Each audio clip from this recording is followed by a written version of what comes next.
Concept बहुत अच्छे से समझ आ गया। रामलाल चीजों को घुमाना सीख गया। अब उसे घूमती हुई चीजों को देख के बहुत मजा आने लगा, क्योंकि उसे यह समझ आता कि उसको कौन घुमा रहा होगा, वो कैसे घूम रहा था, इसको घुमाने का कष्ट क्या होगा, इस ऑब्जेक्ट को घुमाना कैसे आसान होगा, और ये पर्टिकुलर फोर्स इसको घुमा नहीं पा रहा। उसको टॉर्क का कंसेप्ट बहुत अच्छे से समझ आ गया। एक दिन रामलाल ने अपनी साइकिल को देख लिया। जब रामलाल ने अपनी साइकिल को देखा तो उसने देखा, अरे यार, मैं जब यहां पैडलिंग कर रहा होता हूं तो मैं इस व्हील को घुमाता हूं, चेन से जो कनेक्टेड है, और ये व्हील पे एक चेन लगा हुआ है, पट्टा लगा हुआ है, जो पीछे वाले गोले को घुमाता है। बहुत सही, इसको घुमाता है, इसको घुमाता है। अब रामलाल को लगा कि यार इसकी साइज छोटी क्यों है, ये छोटा क्यों लगा है, क्या समस्या है इसमें, मैं तो इसको बड़ा कराऊंगा, इसको बड़ा करा देता हूं। अब जब मैं बड़ा करा दूंगा तो ज्यादा अच्छा होगा, या फिर मैं इसको बहुत छोटा करा देता हूं। रामलाल ने यह सोचना शुरू किया कि एक ऑब्जेक्ट को तो मैं घुमाना सीख गया, अगर एक ऑब्जेक्ट से दूसरा ऑब्जेक्ट कनेक्टेड होगा तो उसका मोशन किस तरीके से होगा। तो आज की क्लास में हम यही बात करेंगे। रामलाल यहां पे गलती कर बैठा। रामलाल साइकिल दुकान पे गया और मिस्त्री को बोला कि दोनों का साइज बराबर लगा दो। रामलाल को मिस्त्री ने मना किया, नहीं भैया, ये छोटा ही आता है। रामलाल ने पूछा, क्यों छोटा आता है, दूसरे साइकिल का ये वाला निकालो, मेरे में बेल्डिंग करके लगा दो, मैं तो दोनों का साइज बड़ा रखूंगा, मुझे नहीं पता, मैं तो ऐसा रखूंगा दोनों का साइज। रामलाल ने ऐसा करा दिया। लेकिन रामलाल को यह काम करने के बाद क्या नुकसान होगा, ये आप भी सोचिए। और आज हम लोग दो बॉडी का कनेक्टेड रोटेशनल मोशन पढ़ेंगे। लास्ट लेक्चर में अगर आपको याद हो, 2 लेक्चर में एनएलएम को, रोटेशनल मोशन को अगर आप कंपेयर करेंगे तो एकदम सेम सीक्वेंस से पढ़ा रहा हूं। सीक्वेंस बहुत मुश्किल से बनाया जाता है ताकि बच्चों को समझना आसान हो। एक पढ़ाने के साथ साथ सीक्वेंस का भी बहुत मैटर होता है। देखो, पहले मैंने एनएलएम में क्या पढ़ाया, इनर्शिया, और रोटेशनल मोशन में क्या पढ़ाया, मोमेंट ऑफ इनर्शिया। मैं तुम्हें रोटेशनल मोशन का नाम ही नहीं लिया, मैंने तुम्हें फील कराया कि मोमेंट ऑफ इनर्शिया क्या होता है, इसका फॉर्मूला क्या होता है, डिफरेंट बॉडी के लिए कैसे डिफाइंड होता है मोमेंट ऑफ इनर्शिया। फिर एनएलएम में मैंने आपको समझाया था फोर्स, यहां पे मैंने समझाया आपको टॉर्क। फिर आपको एनएलएम में मैंने समझाया था जब फोर्स बैलेंस होता है उसके सवाल कैसे करते हो, ऑब्जेक्ट रेस्ट में था या कांस्टेंट वेलोसिटी से चल रहा था, यहां भी ऑब्जेक्ट अगर घूम नहीं रहा तो टॉर्क कैसे बैलेंस करेंगे, ये समझाया। फिर मैंने एनएलएम में क्या पढ़ाया था, याद करो, टॉर्क एनएलएम में फोर्स लिखना सिखाया था, दो ऑब्जेक्ट कांटेक्ट में तो ऊपर वाले पे ऊपर, नीचे वाले पे नीचे, टेंशन कैसे लगता है, ये सारी चीजें समझाई थी। यहां भी मैंने आपको टॉर्क लिखना सिखाया। फिर रोटेशनल इक्विलिब्रियम का सवाल कराया, वहां तक ट्रांसलेशनल इक्विलिब्रियम का सवाल कराया था, वो याद करो। उसके बाद क्या कराया था, फिर उसके बाद एक बॉडी पे फोर्स लगा के उसका एक्सीलरेशन लिखना सिखाया था, एक बॉडी पे। यहां भी लास्ट लेक्चर में मैंने आपको टॉर्क बराबर आई अल्फा का कंसेप्ट सिखाया था। एक बॉडी जब घूम रहा होता है तो पर्टिकुलर फोर्स उस पर कितना एंगुलर एक्सीलरेशन इंट्रोड्यूस करेगा, टॉर्क बराबर आई अल्फा के कंसेप्ट से सवाल किए थे, बहुत सारे किए थे। अगर आपने नहीं देखा है तो पहले ढंग से देखिए वो लेक्चर। एक disc fix axis of rotation, अपने सेंटर से फिक्स्ड एक्सिस ऑफ रोटेशन से घूमने के लिए फ्री है। इसमें जब मैंने यहां पे फोर्स लगाया, बताओ ये फोर्स कितना टॉर्क प्रोवाइड करेगा, तो ये एक्सिस ऑफ रोटेशन ये है, perpendicular distance R, F R. अच्छा, अगर यहां लगा दूं तो ये टॉर्क प्रोवाइड करेगा क्या, इस एक्सिस ऑफ रोटेशन से। यस, देखो यहां से कितने डिस्टेंस पे फोर्स लग रहा है, आर डिस्टेंस पे। फोर्स और डिस्टेंस परपेंडिकुलर है, क्या ये टॉर्क प्रोवाइड करेगा क्या, नहीं। क्यों, क्योंकि देखो ये फोर्स नीचे, ये भी तो फोर्स नीचे है, लेकिन जहां पे फोर्स लग रहा होगा उसको एक्सिस ऑफ रोटेशन से मिलाएंगे, इस एक्सिस ऑफ रोटेशन से इसको मिला देंगे। तो ये हो गया इसका पोजीशन वेक्टर, ये क्या हो गया, पोजीशन वेक्टर, और ये हो गया तुम्हारा फोर्स। दोनों देखो पैरेलल हो गया, यहां पे position vector and force perpendicular, तो इसकी वजह से टॉर्क क्या हो जाएगा, 0। हाँ, ये टॉर्क लगाएगा फॉर, ये भी टॉर्क लगाएगा फॉर, और दोनों का टॉर्क का डायरेक्शन सेम है। फोर्स की डायरेक्शन अलग है, कोई बात नहीं, टॉर्क का डायरेक्शन सेम है। बहुत मारूंगा, देख ले ध्यान से, आर ऊपर फोर्स आगे टॉर्क अंदर, आर इधर फोर्स नीचे टॉर्क अंदर, 2FR बराबर आई अल्फा। ये टॉर्क नहीं लगा पा रहा। अच्छा, कई लोग एकदम छोटे से रामलाल टाइप वाले सवाल पूछते हैं कि सर एक बात बताओ, आपने बोला कि ऑब्जेक्ट से जितना ज्यादा दूर होगा तो घुमाना मुश्किल होगा, और सर आपने टॉर्क में बोला ऑब्जेक्ट से जितना ज्यादा दूर होगा उसको घुमाना आसान होगा। सर ये दोनों तो आपने अलग अलग बातें कर दी सर। अबे रामलाल, उठा के फेंक दूंगा, युगांडा के जंगलों में फेंक दूंगा, मिलेगा नहीं, अंधेरी घाटी में, जीवन खराब हो जाएगा तेरा। पहले समझ तो क्या दूर होगा। अबे दूर होगा, सिर्फ इतना ही समझ आया तुम्हें। दूर होगा कहने का मतलब है कि एक्सिस ऑफ रोटेशन से मास जितना दूर होगा, जितना दूर दूर तक मास होगा तो उसको एक्सिस ऑफ रोटेशन से घुमाना मुश्किल होगा, उसका मोमेंट ऑफ इनर्शिया ज्यादा होगा। मास दूर होगा, मास।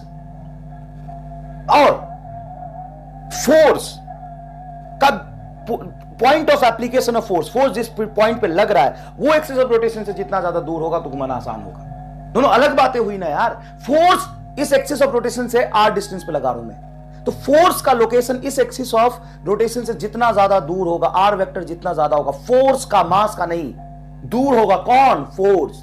एक्सिस ऑफ रोटेशन से जितना ज्यादा फोर्स दूर होगा उसको घुमाना उतना आसान होगा, और एक्सिस ऑफ रोटेशन से मास जितना दूर होगा, दोनों अलग बात है। एक बार मास की बात कर रहा हूं, एक बार फोर्स की बात कर रहा हूं। मास भी जितना दूर दूर तक डिस्ट्रीब्यूटेड होता है उसको घुमाना मुश्किल होता है।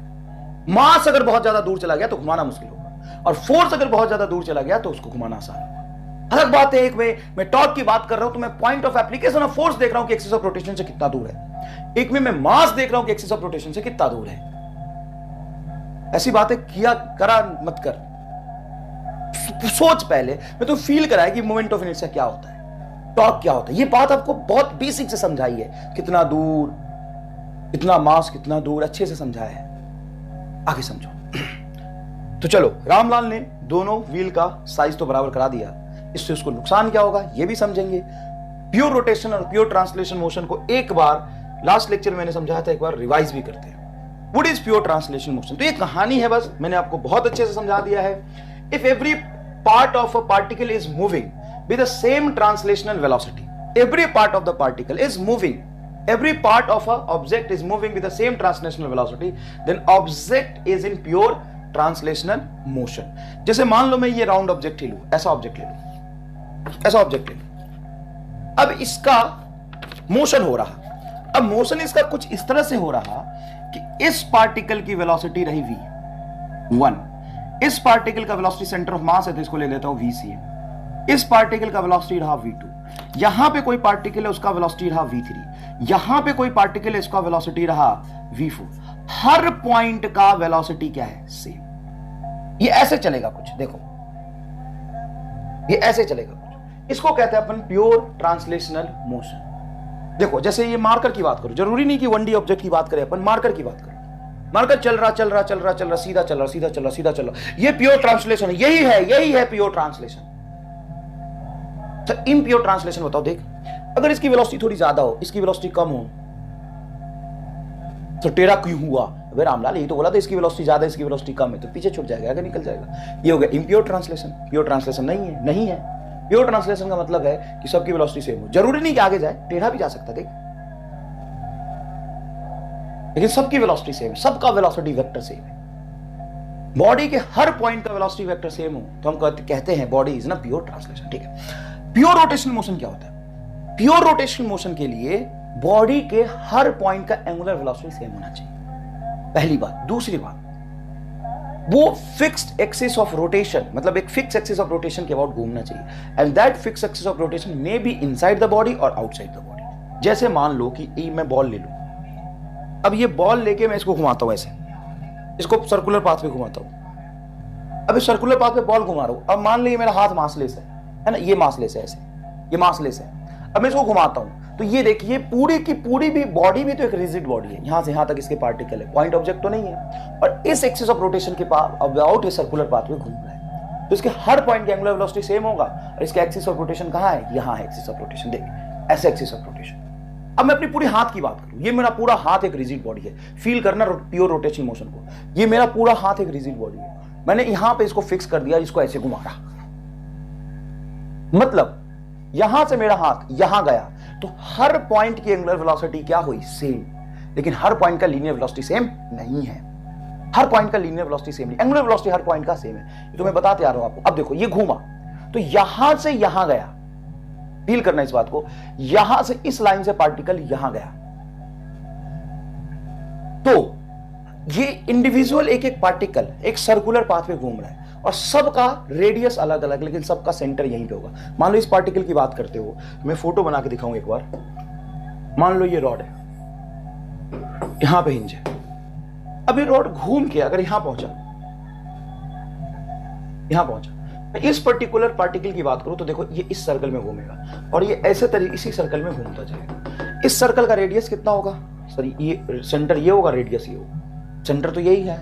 फिर ये पार्टिकल ले लो तो ये थोड़े से बड़े रेडियस में घूमेगा, ये पार्टिकल ले लो तो थोड़े से बड़े रेडियस में घूमेगा। अगर मैं पूछूं ए, बी और सी की एंगुलर स्पीड, तो हिंज होने की वजह से प्योर रोटेशनल मोशन, अगर पॉइंट हिंज हो गया और रेस्ट में है तो प्योर रोटेशनल मोशन होने की वजह से सबका एंगुलर वेलोसिटी सेम था, लेकिन सबका linear velocity va is not equal to vv is not equal to vc। बेटा एक बार रोटेट किया पूरा रॉड तो सबने सेम एंगुलर डिस्प्लेसमेंट किया 2 पाई, लेकिन सबका सेम लीनियर डिस्टेंस नहीं है। इसका लीनियर डिस्टेंस देख थोड़ा कम है, इसका ज्यादा है और इसका ज्यादा है, समझ आया? तो अब पर definition, if every particle of the body moves in a circle, every particle of the body move in a circle. देख रामलाल, देख देख, centre of all the circle lies on the same straight line. Oh my God, सबका centre यही पे आएगा। Straight line क्यों बोला? मान लो ये रॉड ना होके एक 3 डायमेंशन कोई ऑब्जेक्ट होता, जैसे कोई 3 डायमेंशन ऑब्जेक्ट ऐसा होता, मान लो ऐसा कोई ऑब्जेक्ट है, ऐसा ऑब्जेक्ट है, चल अब इसको तू घुमा रहा इस एक्सिस ऑफ रोटेशन से, तो यहां का हर पार्टिकल सर्कुलर पाथ पे घूमेगा और सबका सेंटर इसी एक्सिस ऑफ रोटेशन पे आएगा। तो straight line axis of rotation हो गया, क्योंकि ऑब्जेक्ट एक पॉइंट के अबाउट नहीं घूमता, एक लाइन के अबाउट घूमता है और सबका सेंटर उसी लाइन पे होगा। Straight line called the axis of rotation. Every point of a body is moving with a different velocity. Yes, every particle is moving with a different velocity. Velocity vector different होगा। Speed हो सकता है 2 particle का same हो जाए, लेकिन velocity vector different हो, but same angular speed about the fix axis of rotation, and that fix axis of rotation may be inside the body और आउटसाइड द बॉडी। ये मैंने आपको फील करके दिखाया। प्योर रोटेशनल मोशन का मतलब ये होता है कि एक कोई ना कोई फिक्स एक्सिस ऑफ रोटेशन होना चाहिए बस, और उसी फिक्स एक्सिस ऑफ रोटेशन एक लाइन बनेगा जिसके अबाउट सारा पार्टिकल सर्कुलर पाथ पे घूमेगा और सबका सेंटर उसी लाइन पे होगा। देखना, बता दिया मैंने अभी। रोलिंग मोशन क्या होता है? Combined translation and rotational motion is called rolling motion. एक बॉडी अगर सिर्फ चल रहा है तो ट्रांसलेशन, सिर्फ फिक्स एक्सिस ऑफ रोटेशन से घूम रहा है तो रोटेशन, और चलते चलते घूम जाए तो रोलिंग। क्लियर है? अब रोटेशनल मोशन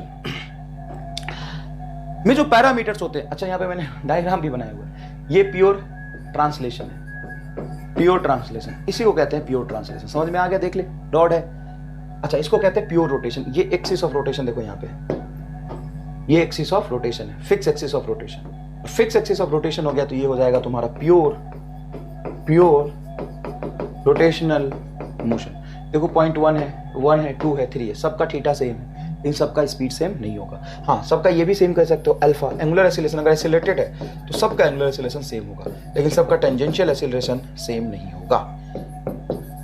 ठीक है भाई, चलो अब अपन फॉर्मूले की बात करते हैं। ये रिवीजन है, ये मैं एक फॉर्मूला आपको एक चार्ट के फॉर्म में आपको देना चाहता था, नोट्स के फॉर्म में, इसलिए पहले मैं पढ़ा चुका हूं। देखो, सर्कुलर मोशन की काइनेमेटिक्स एंड सर्कुलर मोशन की काइनेमेटिक्स, मतलब एक पॉइंट ऑब्जेक्ट घूमे या एक रिजिड बॉडी घूमे, काइनेमेटिक्स में जो थीटा, अल्फा और ओमेगा में रिलेशन होता है वो वही रहेगा। क्यों रहेगा? तो देखो, तुम क्या कह रहे हो कि सबका ओमेगा सेम, तो एक पार्टिकल होता है, एक रॉड होता है, सबका ओमेगा सेम, सबका थीटा सेम, सबका एंगुलर डिस्प्लेसमेंट सेम, इसीलिए इक्वेशन ऑफ मोशन पे कोई फर्क नहीं पड़ता। इक्वेशन ऑफ मोशन पे कोई फर्क नहीं पड़ता। देखो, इक्वेशन ऑफ मोशन मैंने यहां पे डिफाइन किया हुआ है, सॉरी इक्वेशन ऑफ मोशन मैंने यहां पे डिफाइन किया हुआ है। देखो, ये तुम्हारा लीनियर इक्वेशन ऑफ मोशन था। देखो, जब एक्सीलरेशन कांस्टेंट होगा तो ये सब जानते हो, s बराबर ut plus half at square, v बराबर u प्लस at। ये थर्ड इक्वेशन ऑफ मोशन, ये रेस्ट टू रेस्ट का है, ये कहां का है? रेस्ट टू रेस्ट का है। इसको वैसे पेज पे टाइप करना था, लेकिन गलती से उन्होंने उधर कर दिया, कोई बात नहीं। ये रिलेशन जानते हो, theta is equal to omega naught T half alpha T square. हाँ, सेम वही है, कोई इसमें नया नहीं है, सबको मैं बहुत अच्छे से एक्सप्लेन कर चुका हूँ। सर्कुलर मोशन में रेस्ट टू रेस्ट सबको एक्सप्लेन कर चुका हूं, तो यहाँ पे टाइम अपने पास वैसे ही क्रैश कोर्स में कम रहता है। अब देखो, एंगुलर डिस्प्लेसमेंट क्या होता है? थीटा। एंगुलर वेलोसिटी क्या होता है? D theta by D T. सब वही चीजें हैं। एंगुलर एक्सीलरेशन क्या होता है? D omega by D T. अच्छा, एंगुलर फोर्स और टॉर्क क्या होता है? अब आगे ये समझते हैं। एफ बराबर आपने पढ़ा था एम ए। एफ बराबर आपने क्या पढ़ा था? यहाँ पे देखिए, एफ बराबर आपने क्या पढ़ा था? एम ए पढ़ा था, फोर्स बराबर मास इंटू एक्सेलरेशन। यहाँ पे एंगुलर फोर्स बराबर हो जाएगा टॉर्क बराबर आई अल्फा। आई अल्फा को कह सकते हैं DL by D T, rate of change in angular momentum. Sir ये नहीं समझ में आया, मैं पूरा एंगुलर मोमेंटम बाद में पढ़ाऊंगा, बस ये डेफिनेशन सिमेट्रिक होता है लीनियर के लिए, इस लीनियर से, इसलिए मैं यहां पे लिख रहा हूं।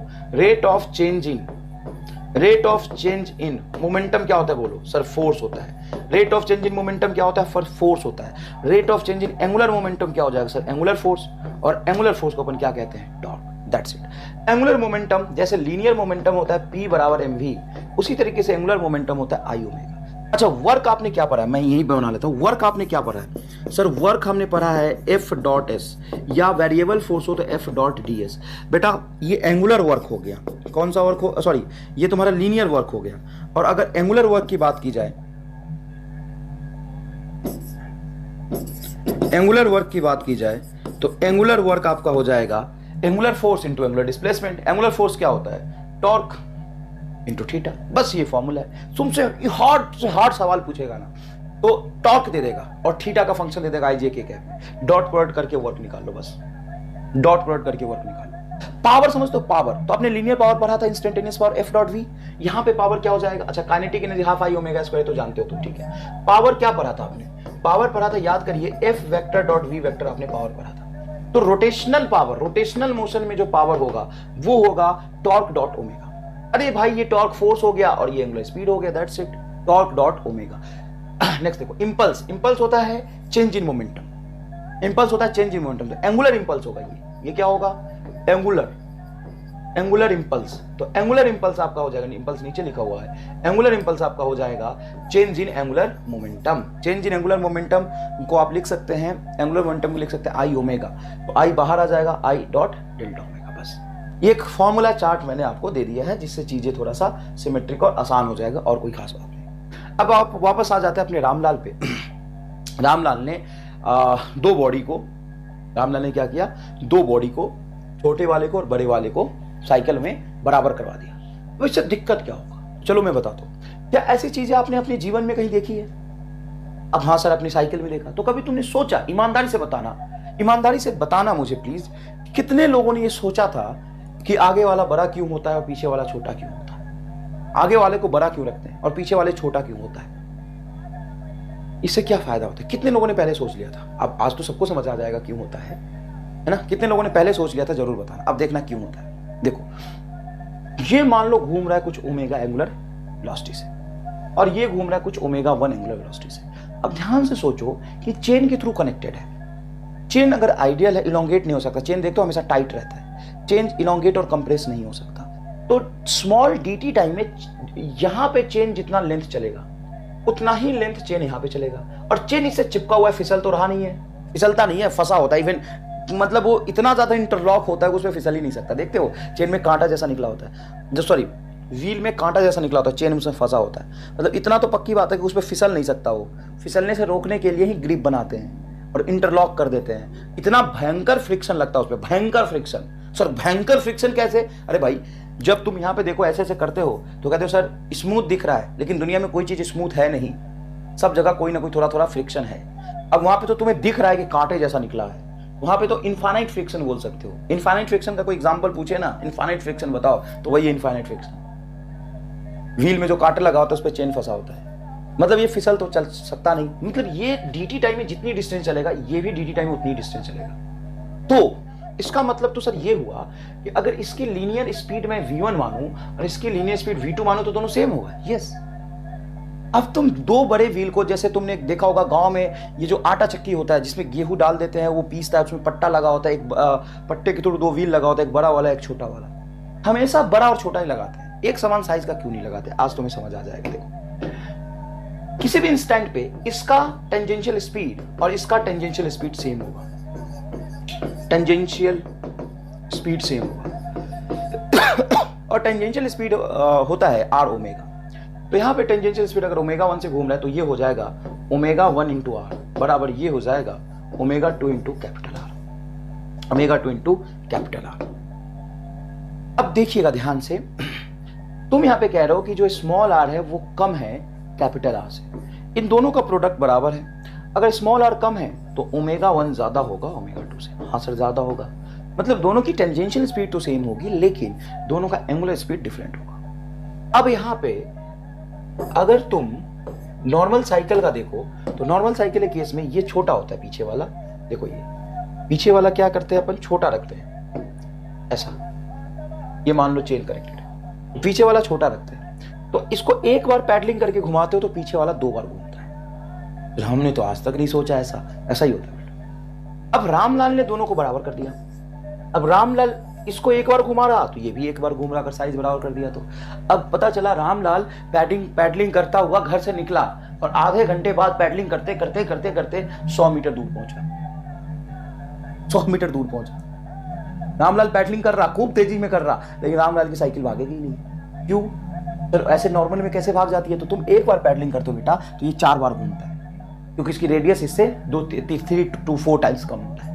इसीलिए साइकिल में जो गियर वाली साइकिल तुमने देखी होगी, उस गियर वाली साइकिल में गियर कम करते हैं, इसकी साइज छोटी करते हैं। जितनी साइज छोटी करते हैं तो इसको एक बार घुमाओगे तो ये 10 बार घूमेगा। अगर साइज का रेशियो 1/10 रख दिया तो रेडियस का रेशियो, इसका रेडियस है 10 मीटर, इसका रेडियस है 1 मीटर, एग्जाम्पल बता रहा हूं।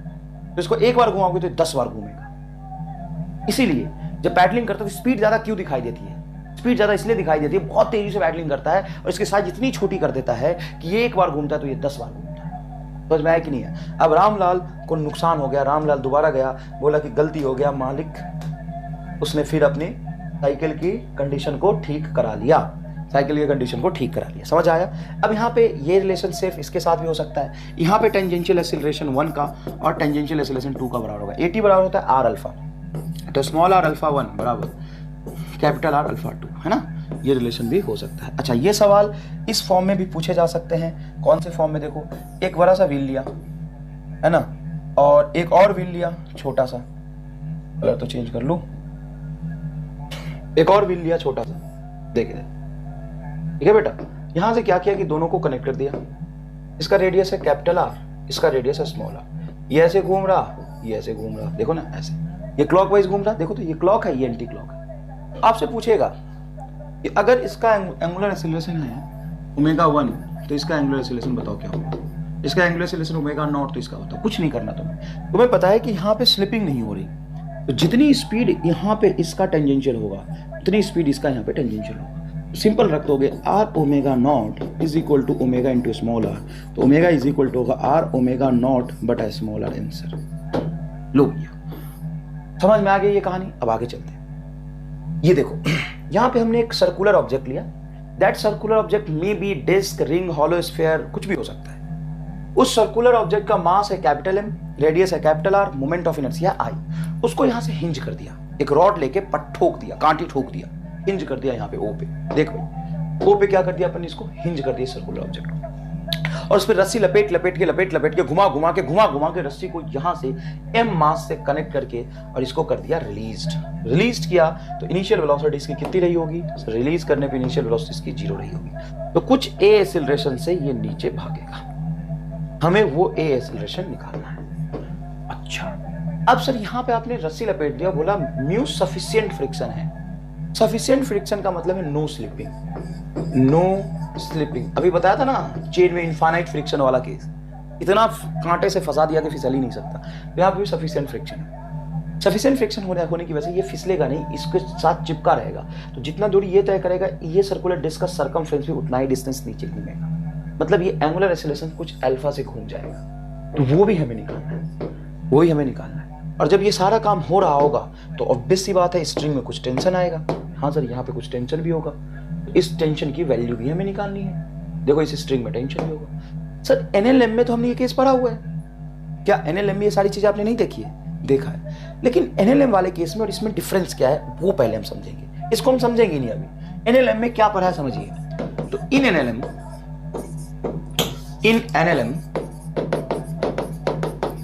mu was 0 and mass of disk is also 0. Mass of disc is also 0 और म्यू भी 0। तो यहां पे ये स्लिपिंग हो जाता था पूरा का पूरा स्ट्रिंग, और स्लिप होने की वजह से यहां पे अल्फा क्या होता था? 0। तो इसी को कहते थे आइडियल पुल्ली। आइडियल पुल्ली की 2 चीजें होती है, फ्रिक्शन ऑफर नहीं करता और मास उसका 0 होता है। तो इस पे स्ट्रिंग फिसलता है। बस सर दिखाता हूं मैं करके कि इस केस में और उस केस में फर्क क्या होगा। मैं तुम्हें यहां पे समझाया, देखो उस केस में और इस केस में फर्क क्या होगा समझना।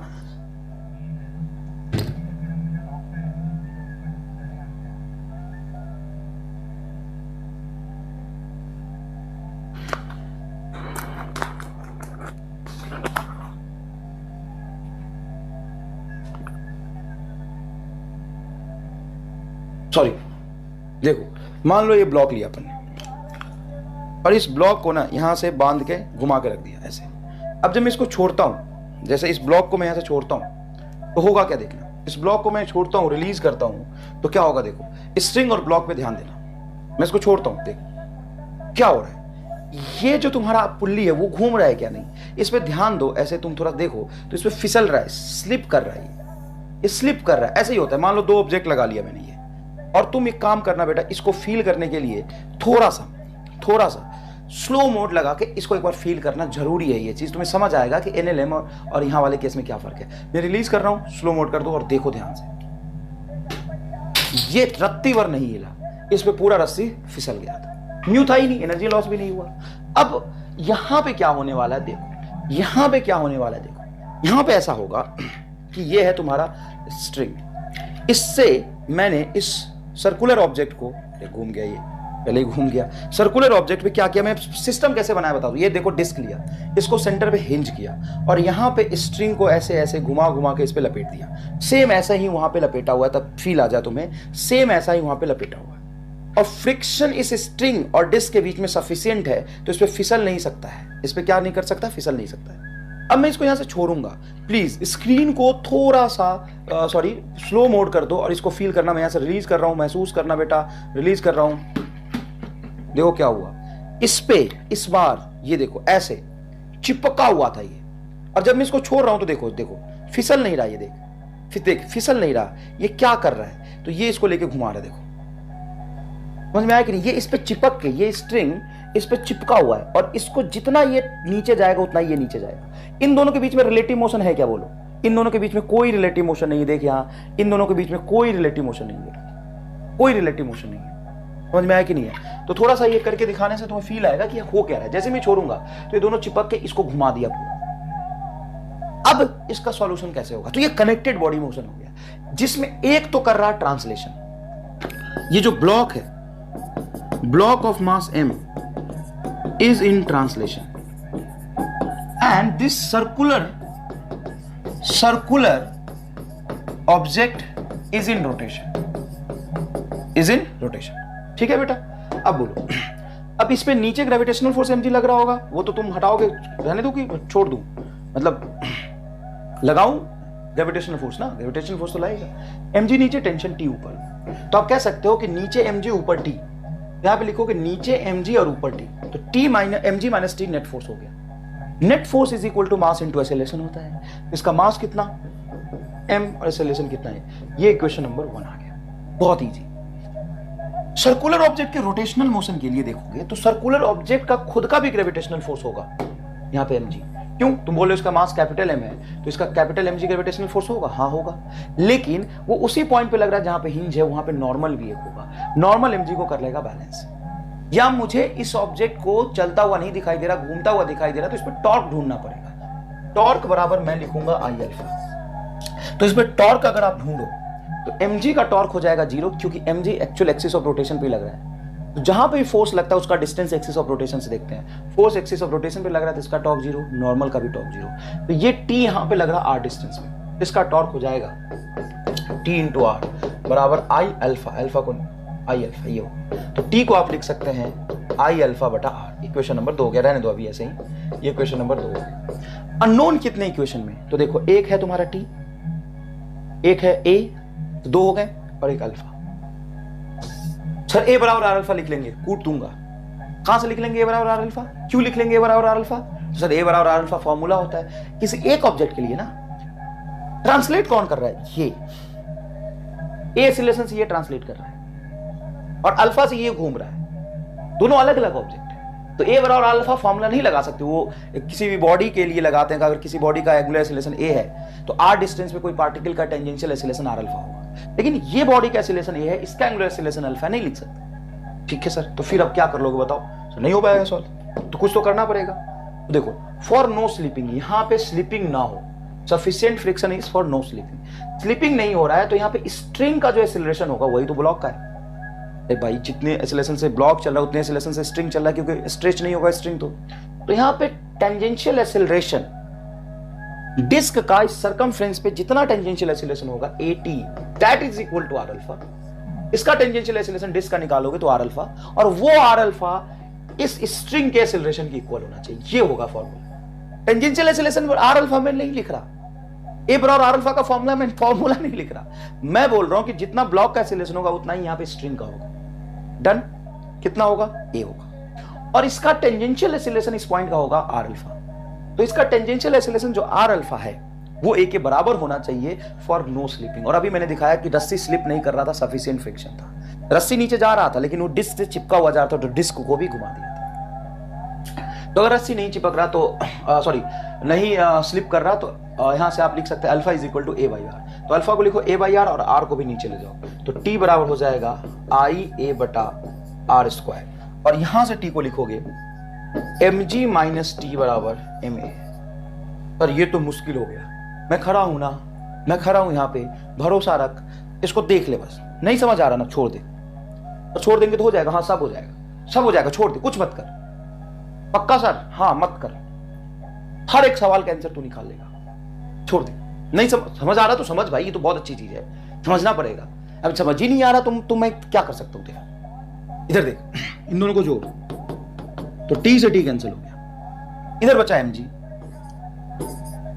और इधर बचा तुम्हारा एक कॉमन आ जाएगा, M plus I by are square, M plus I by are square. यहां से एक्सेलरेशन क्या मिलेगा? यहां से साहब एक्सेलरेशन मिलेगा a is equal to m g plus m जी बटा M plus I by are square. ये है सर एक्सेलरेशन, ठीक है, समझ लिया आप?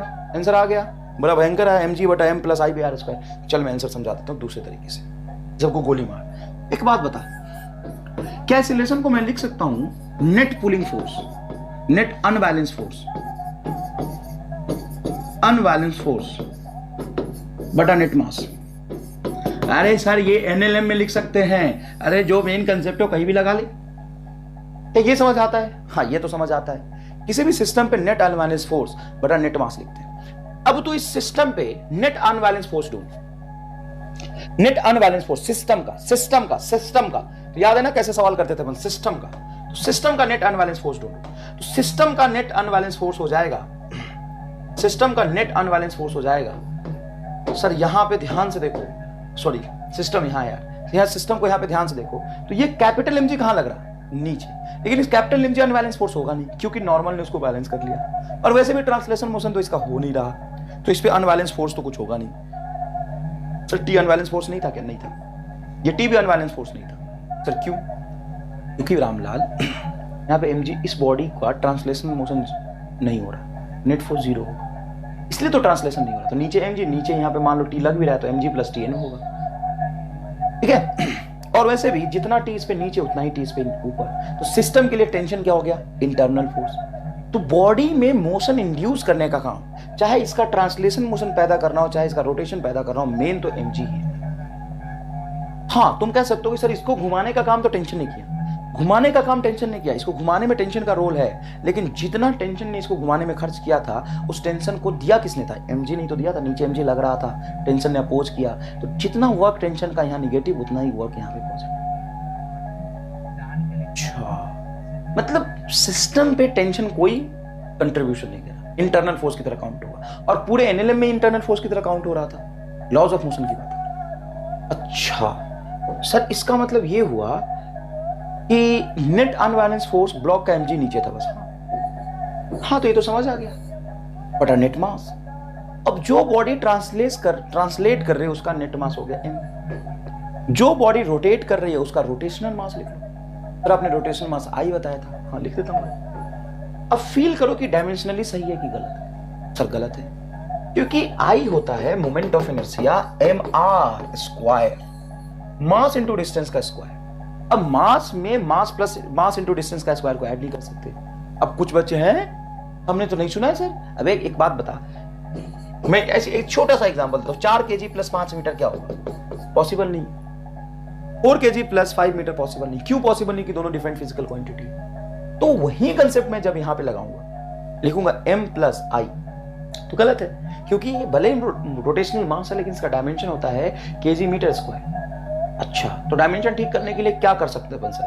डायमेंशन ठीक कर दो, मजा आ जाएगा, मजा दिला दूं। देख इधर, बटा आर स्क्वायर, कुछ नहीं करना, उसके रेडियस के स्क्वायर से डिवाइड कर दो। ऊपर आई में एम आर स्क्वायर आएगा ना, आई में क्या आएगा बोल, आई में क्या आएगा, एम आर स्क्वायर आएगा ना, एम आर स्क्वायर आएगा तो आर स्क्वायर से भाग दे दे, तो सिर्फ मास वाला फ्रैक्शन बचेगा। हाँ, इसी को कहता हूं मैं रोटेशनल मास, इसको कहता हूं मैं रोटेशनल मास। अब ये रोटेशनल मास और ये तुम्हारा लीनियर मास। सर ये अगर काम कर गया तो मोक्ष मिल जाएगा मुझे। अरे मिल चुका तुम्हें मोक्ष, मोक्ष मिल गया। ये बकलोली नहीं करना तुम्हें, किताबों में बकलोली क्या होता है, ये पूरा बकलोली करके निकालते हैं, पता नहीं क्या करते हैं। तुम मत कर इसको, तू बस कंसेप्ट को फील कर, क्योंकि तुम एग्जाम में, एक बात बताओ, तुम इसको समझ भी लिए, जितनी जनता ने इसको समझी है कि तुम एग्जाम में ये कर लोगे, ट्रांसलेशन मोशन रोटेशन मोशन का डायग्राम बना लोगे, फिर 3 इक्वेशन बना लोगे, फिर उसको सॉल्व करके सिलेक्शन निकाल लोगे। हाँ सर हम निकाल लेंगे, तो तुम निकाल लेना, देखता हूं नीट 21 में ही बैठेगा और 21 में पेपर खत्म कर जाएगा, कर पाएगा कि 24 में पहुंच जाएगा। नीट 2021 में बैठेगा, नीट 2024 का पेपर खत्म होगा, दुनिया बाहर आएगा, सब खत्म। रामलाल 24 में तो तेरे साथ बहुत कुछ हो जाना चाहिए, तो 24 में नीट में बैठा रहेगा। देख इधर, नेट फोर्स बटा net mass. What is net force? System पे जो नेट फोर्स लग रहा है वो तो एनएलएम में जैसे देखते थे वैसे ही देखना है, जैसे एनएलएम में देखते थे वैसे देखना है, बटा नेट मास। नेट मास, नेट मास में जो बॉडी ट्रांसलेट कर रहा है उसका ट्रांसलेशन मास, जो बॉडी रोटेट कर रहा है उसका रोटेशनल मास। अगर सर ऐसा हो जाए, अगर सर ऐसा हो जाए, रामलाल सवाल पूछता है, रामलाल सवाल पूछता है, अगर सर ऐसा हो जाए कि एक ही बॉडी घूम रही वही चल रही उसी का रोटेशनल मास, उसी का ट्रांसलेशनल मास। अब देखना तुम मजेदार चीज, अब देखना जो 1.5 पेज में सवाल सॉल्व किया हुआ है, 1.5 पेज में ये सवाल देख ले, जाके ढूंढ ले, मास्टर ने तुम्हें क्लास में कराया होगा। मैं एक ही लाइन में आंसर लिखता हूं, सही लिखूंगा तुम्हें समझ आएगा। मास्टर इसको 1.5 पेज करा के सर सॉल्व करता है, बकलोली है पूरा, पूरा का पूरा बकलोली है। बकलोली मतलब समझते हो ना? हाँ सर, इसको कहते हैं बकलोल। तुम बकलोल और करते हो बकलोली। चलो देखो यहां पे जवाब तुरंत से। ये m1 ऑब्जेक्ट का मास है तो नीचे होगा m1g, m2 का मास है तो नीचे होगा m2g। बड़ा कौन है? m1 ज्यादा बड़ा है, मतलब ये नीचे गिरेगा। यहाँ पे टेंशन होगा कुछ T1 ऊपर, तो यहाँ पे टेंशन होगा कुछ T1 नीचे, यहाँ पे टेंशन T2 अलग होगा। Why sir? Because this is not slipping at all, hence it is connected, highly connected हो गया है। मतलब ये स्ट्रिंग और ये बॉडी कनेक्टेड है, फिक्स है। तो तुम कह सकते हो ये वाला स्ट्रिंग m1 और इसके बीच है, और ये वाला स्ट्रिंग T2 और m2 और ये डिस्क के बीच है। दोनों अलग अलग बॉडी से कनेक्ट है, इसलिए टेंशन अलग हो। ठीक है, अब टेंशन चाहे कुछ भी हो, नेट अनबैलेंस फोर्स अगर तू ढूंढेगा तो बता क्या होगा। तो m1g की वजह से नीचे सिस्टम गिरेगा, तो इसका फोर्स नीचे m1g, ऊपर m2g, तो एनएलएम में किया है, हाँ किया है, m1g minus m2g, net unbalance force. Sir tension नहीं आएगा, क्योंकि इस पूरे सिस्टम की बात करते हो, जितना टेंशन नीचे उतना ऊपर, जितना ऊपर उतना नीचे, बात खत्म। तो अनबैलेंस फोर्स यही आएगा। माइनस क्यों किया? एनएलएम में समझाया था, नहीं समझाऊंगा अब दोबारा। माइनस का अरे ये सिस्टम नीचे गिर रहा तो नीचे वाला फोर्स ज्यादा होगा, बटा नेट मास। हो नेट मास इसका m1 रेखीय ट्रांसलेशनल मास, इसका ट्रांसलेशनल मास m2 प्लस इसका रोटेशनल मास, इसका मोमेंट ऑफ इनर्शिया I बटा r स्क्वायर आंसर। 1.5 पे सॉल्व करके यही आएगा। अब बच्चा कहता है सर हमारे मास्टर ने तो T1 भी निकाल दिया था। हो तो रामलाल अगर मुझे इसका एक्सेलरेशन पता हो, इसका एक्सेलरेशन अगर मैंने ए निकाल लिया, कुछ आ गया 2 4 6, तो यहाँ पे ए अगर पता है तो तू लिख सकता है ना, नीचे का फोर्स m1g माइनस ऊपर T1 बराबर m1a। ए अगर मुझे पता है तो यहाँ से टेंशन T1 नहीं आ जाएगा। सर मेरे मास्टर ने तो इसका अल्फा भी निकाला था सर, 1.5 पेज इसलिए लगा था। बे गधा, alpha is equal to a/r नहीं होता क्या? तो इसका ए आ गया तो r से डिवाइड करते अल्फा आ जाएगा। ओके, तो क्या खत्म। ये सवाल इससे ज्यादा सॉल्यूशन डिजर्व ही नहीं करता। और अभी तो ये तुम्हें थोड़ा समझाया है, आगे ये भी नहीं समझाऊंगा, इसका भी आंसर निकालना सिखाऊंगा। और ये है तुम्हारा एमआर स्टार। अरे क्या है एमआर स्टार? ये है एमआर स्टार। आगे देख, आगे देखने से पहले एक सवाल और ऐसा करा देता हूं मैं। देख यहां पे मान लो कि ये ऑब्जेक्ट है यार, ये ऑब्जेक्ट है। चलो यहां पे एक डिस्क बना लिया। चलो यहां पे अपन ने क्या बना लिया? डिस्क बना लिया। और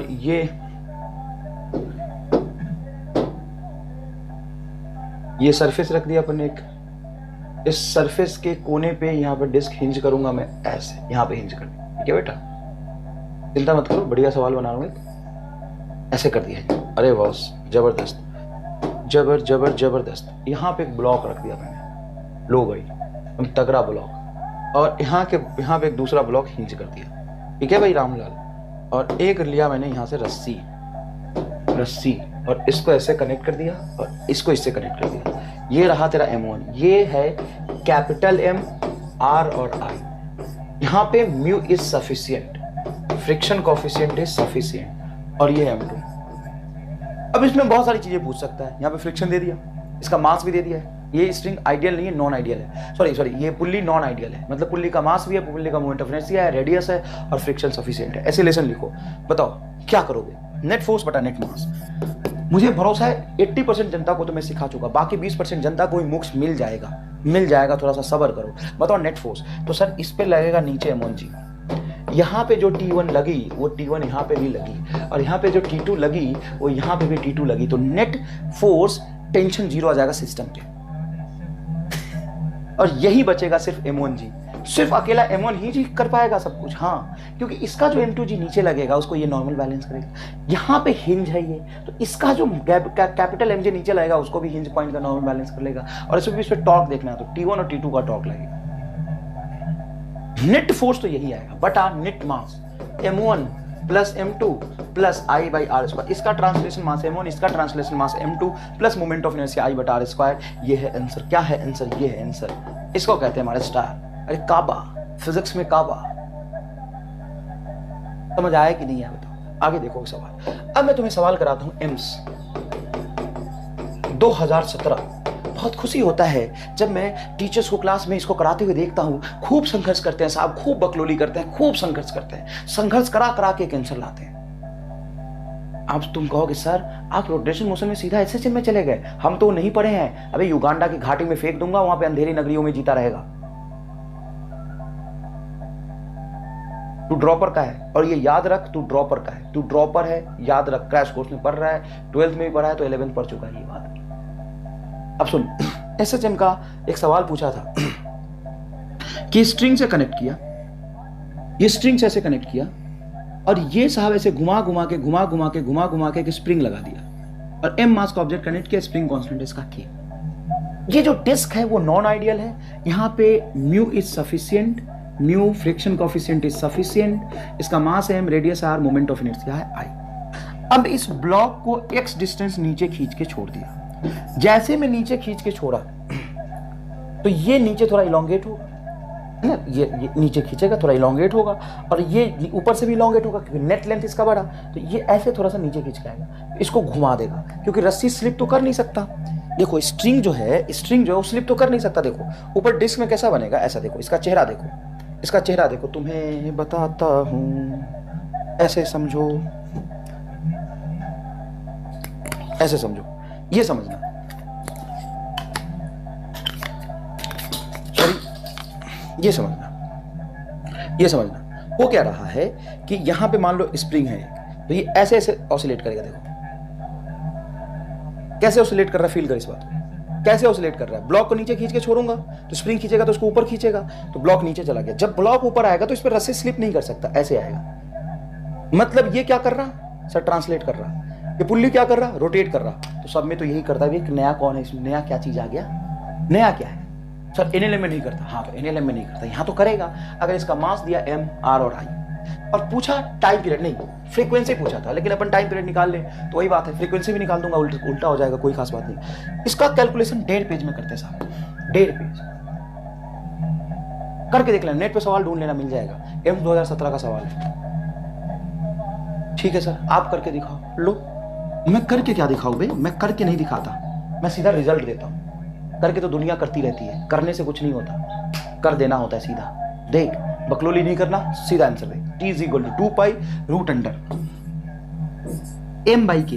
ये तब होता जब ये आइडियल स्ट्रिंग होता, सॉरी आइडियल पुल्ली होता। फ्रिक्शन जीरो होता ना, लिख देता हूं मुझे, फ्रिक्शन जीरो के केस में ये सही होता। लेकिन अगर फ्रिक्शन कोएफिशिएंट कुछ म्यू है तो क्या होगा, तो काहे अपन दिमाग खराब करे। एग्जाम में तो डायरेक्ट आंसर चाहिए तो लेना भाई। सर ये सही है क्या जाके करके देख लेना, मिल जाएगा तुम्हें। सवाल भी मिलेगा, सॉल्यूशन भी मिलेगा। सवाल भी मिलेगा, दुनिया में सब कुछ अवेलेबल है, सवाल भी है, सॉल्यूशन भी है, युगांडा की घाटी भी है, अंधेरी नगरी भी है, लेकिन MR स्टार तो सिर्फ यही है, ये रहा आंसर। तो फ्रीक्वेंसी पूछा था, आपने गलत कर दिया, उल्टा कर लेना, t equal to f is equal to 1/2 pi root under k बटा m plus I by square. बस इतना ध्यान रखना, m किसका, जो ट्रांसलेट कर रहा है, डोल रहा है, ये m। सर i किसका, इसका i by are square. Answer सीधा आंसर आ गया। हाँ, एक सवाल और IIT में पूछा था, IIT में पूछा था, स्प्रिंग लगा दिया, देखो k। तुमने ये ऐसे सिस्टम के सवाल किए होंगे, ये k है, यहाँ पे है मास m, moment of inertia i, radius r, और यहाँ पे मान लो स्मूथ सरफेस ले लिया, म्यू 0। म्यू अगर 0 ले लेता हूं मैं, तो ये पता है कैसे ऑसिलेट करेगा, देखो ये कैसे ऑसिलेट करेगा, ये ऐसे ऑसिलेट करेगा। बॉल यहां रखा, बॉल यहां रखा, और मान लो स्प्रिंग इधर कनेक्टेड है, बॉल घूम नहीं रहा क्योंकि सरफेस स्मूथ है। सरफेस स्मूथ है तो घूमेगा नहीं, ये सिर्फ ट्रांसलेट करेगा। तो अगर मैं म्यू 0 रखूं तो इसका टाइम पीरियड ऑफ ऑसिलेशन होगा t is equal to 2 pi root under m by k। तो तुम क्यूगल ब्लॉक रखो, रोटेशनल ब्लॉक रखो, या किसी भी तरह का ब्लॉक रखो, अगर स्मूथ सरफेस है तो इसका टाइम पीरियड नहीं बढ़ाया, t is equal to 2 pi m by k।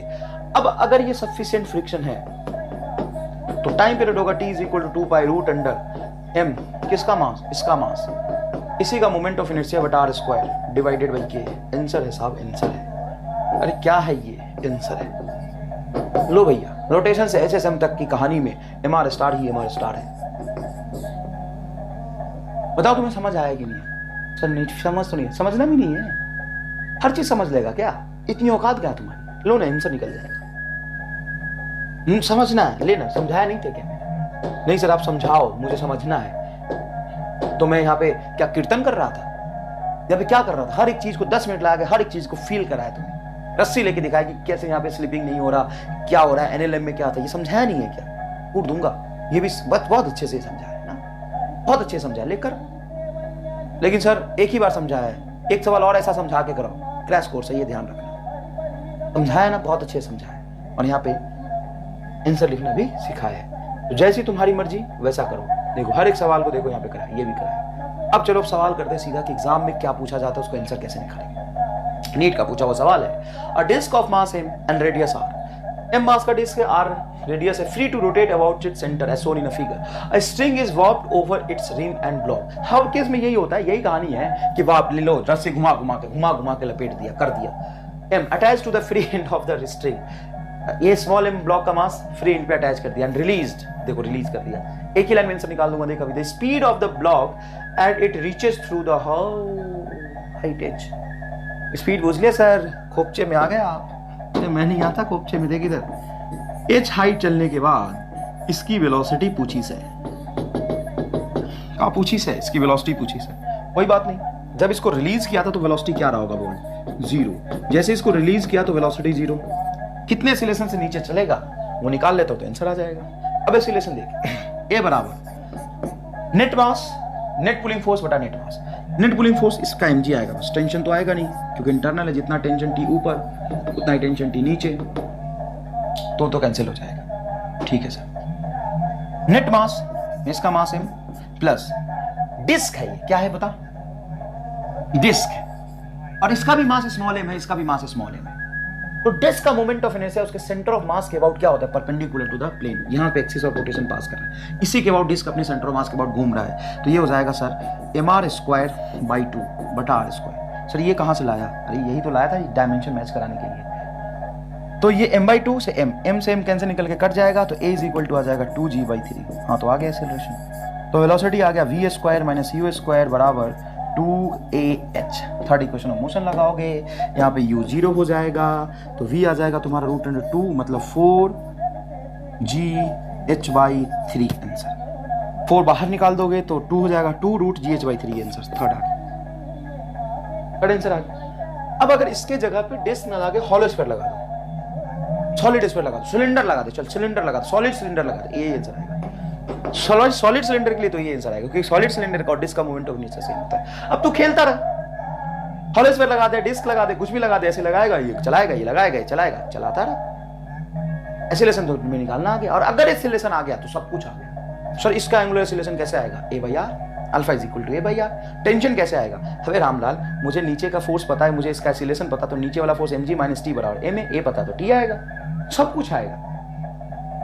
लेकिन सब कुछ कैसे आएगा? ए से आएगा, और ए कैसे आएगा? वो mr स्टार से आएगा। अच्छा, अभी इससे भयंकर वाला भी mr स्टार लाने वाला हूं, लेकिन देखो बेटा क्या होता है ना कि तुम्हारा जो सूरत और शकल है वो तो इंडियन है, लेकिन जो बुद्धि है ना वो भगवान ने चाइनीज वाला दे दिया है।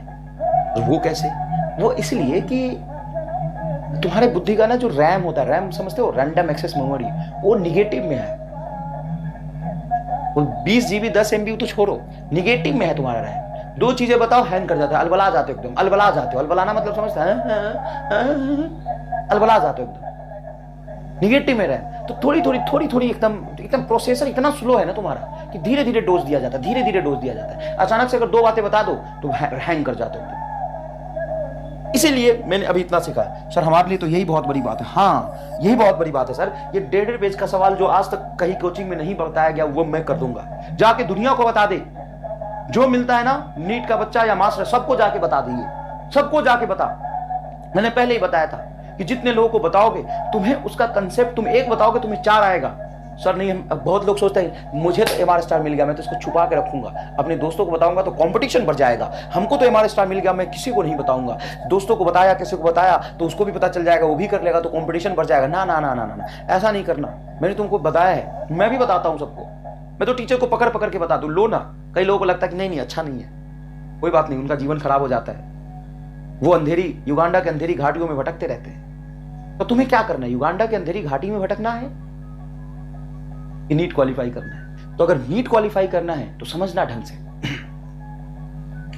जो भी मिले, जहां मिले, जैसा मिले, घर वाले को समझा दे, घर वाले को समझा दे। सर घर वालों को तो वो भी नहीं आता, घर वालों को पहले पूरा मेथड समझा, ये सवाल है, ऐसे ऐसे हो रहा है, इसका सॉल्यूशन ये है। घर में कोई तो फ्री होगा, मम्मी बैठी, बहन बैठा, भाई बैठा, पापा बैठे, जो मिल रहा है ना उसको पकड़ और उसको समझा दिए पूरा कि ऐसे ऐसे होता है, देखो किताबों में है, और देखो MR स्टार से ऐसे निकलता है। समझा दे इसको, तेरे मोहल्ले में, तेरे गांव में, जहां जहां जो भी है ना, जो भी नीट की तैयारी कर रहा, जो 11 12 में, उसको पकड़ के समझा दे। और जितना समझाएगा उतना तुम्हें और अच्छे से आएगा, ये याद रखना। क्लियर है ये बात? तो कर लेंगे क्या अपन ऐसे सवाल? बहुत अच्छे से कर लेंगे, कोई खास बात नहीं। अब देखो, अपन कंजर्वेशन ऑफ मैकेनिकल एनर्जी के सवाल करेंगे in a pure rotational motion. अभी प्योर रोटेशनल मोशन की बात कर रहे हैं। देखो, find velocity of A when it collide with a ground ना। क्यों करते हैं ऐसा, क्यों करते हैं ऐसा? चलो कोई बात नहीं। देखो, find angular velocity, sorry, find velocity of A when it collide with the ground. देखो ये क्या है कि इसको वर्टिकल पोजीशन से रॉड को छोड़ा, रॉड का मास है m, लेंथ है। जब वर्टिकल पोजीशन से छोड़ा, देखना यहां से वर्टिकल पोजीशन से छोड़ूंगा, हल्का सा भी टिल्टेड होगा तो ऐसे घूम जाएगा। तो ये प्योर रोटेशनल मोशन कर रहा है इस O के अबाउट। तो जब ये ग्राउंड से ऐसे पहुंचेगा तो बोल रहा कि ए पॉइंट कितनी वेलोसिटी से टकराएगा। क्या ये सारे पॉइंट डिफरेंट डिफरेंट वेलोसिटी से टकराएंगे क्या? हाँ। क्यों? क्योंकि प्योर रोटेशन मोशन में सबका एंगुलर स्पीड तो सेम होगा, लेकिन लीनियर स्पीड डिफरेंट होगा। हम क्यों ना पहले एंगुलर स्पीड निकाल लें? हम एंगुलर स्पीड पहले निकाल लेते, क्योंकि जो सबका सेम है वो निकालना आसान है। तो बेटा यहां पे ध्यान से देखना, मैं मान लेता हूं एक रेफरेंस पॉइंट इस लाइन पे, इस लाइन पे मैं मान लेता हूं रेफरेंस पॉइंट पोटेंशियल एनर्जी 0, और लिखता हूं मैं conservation of mechanical energy in pure rotational motion. Sir pure rotational motion कैसे? तो रॉड तुम्हें चलता हुआ दिखाई दे रहा है क्या? रॉड का एक एक पॉइंट अलग अलग हो जाएगा, लेकिन ये वाला पॉइंट एक्सिस ऑफ रोटेशन यही रहेगा।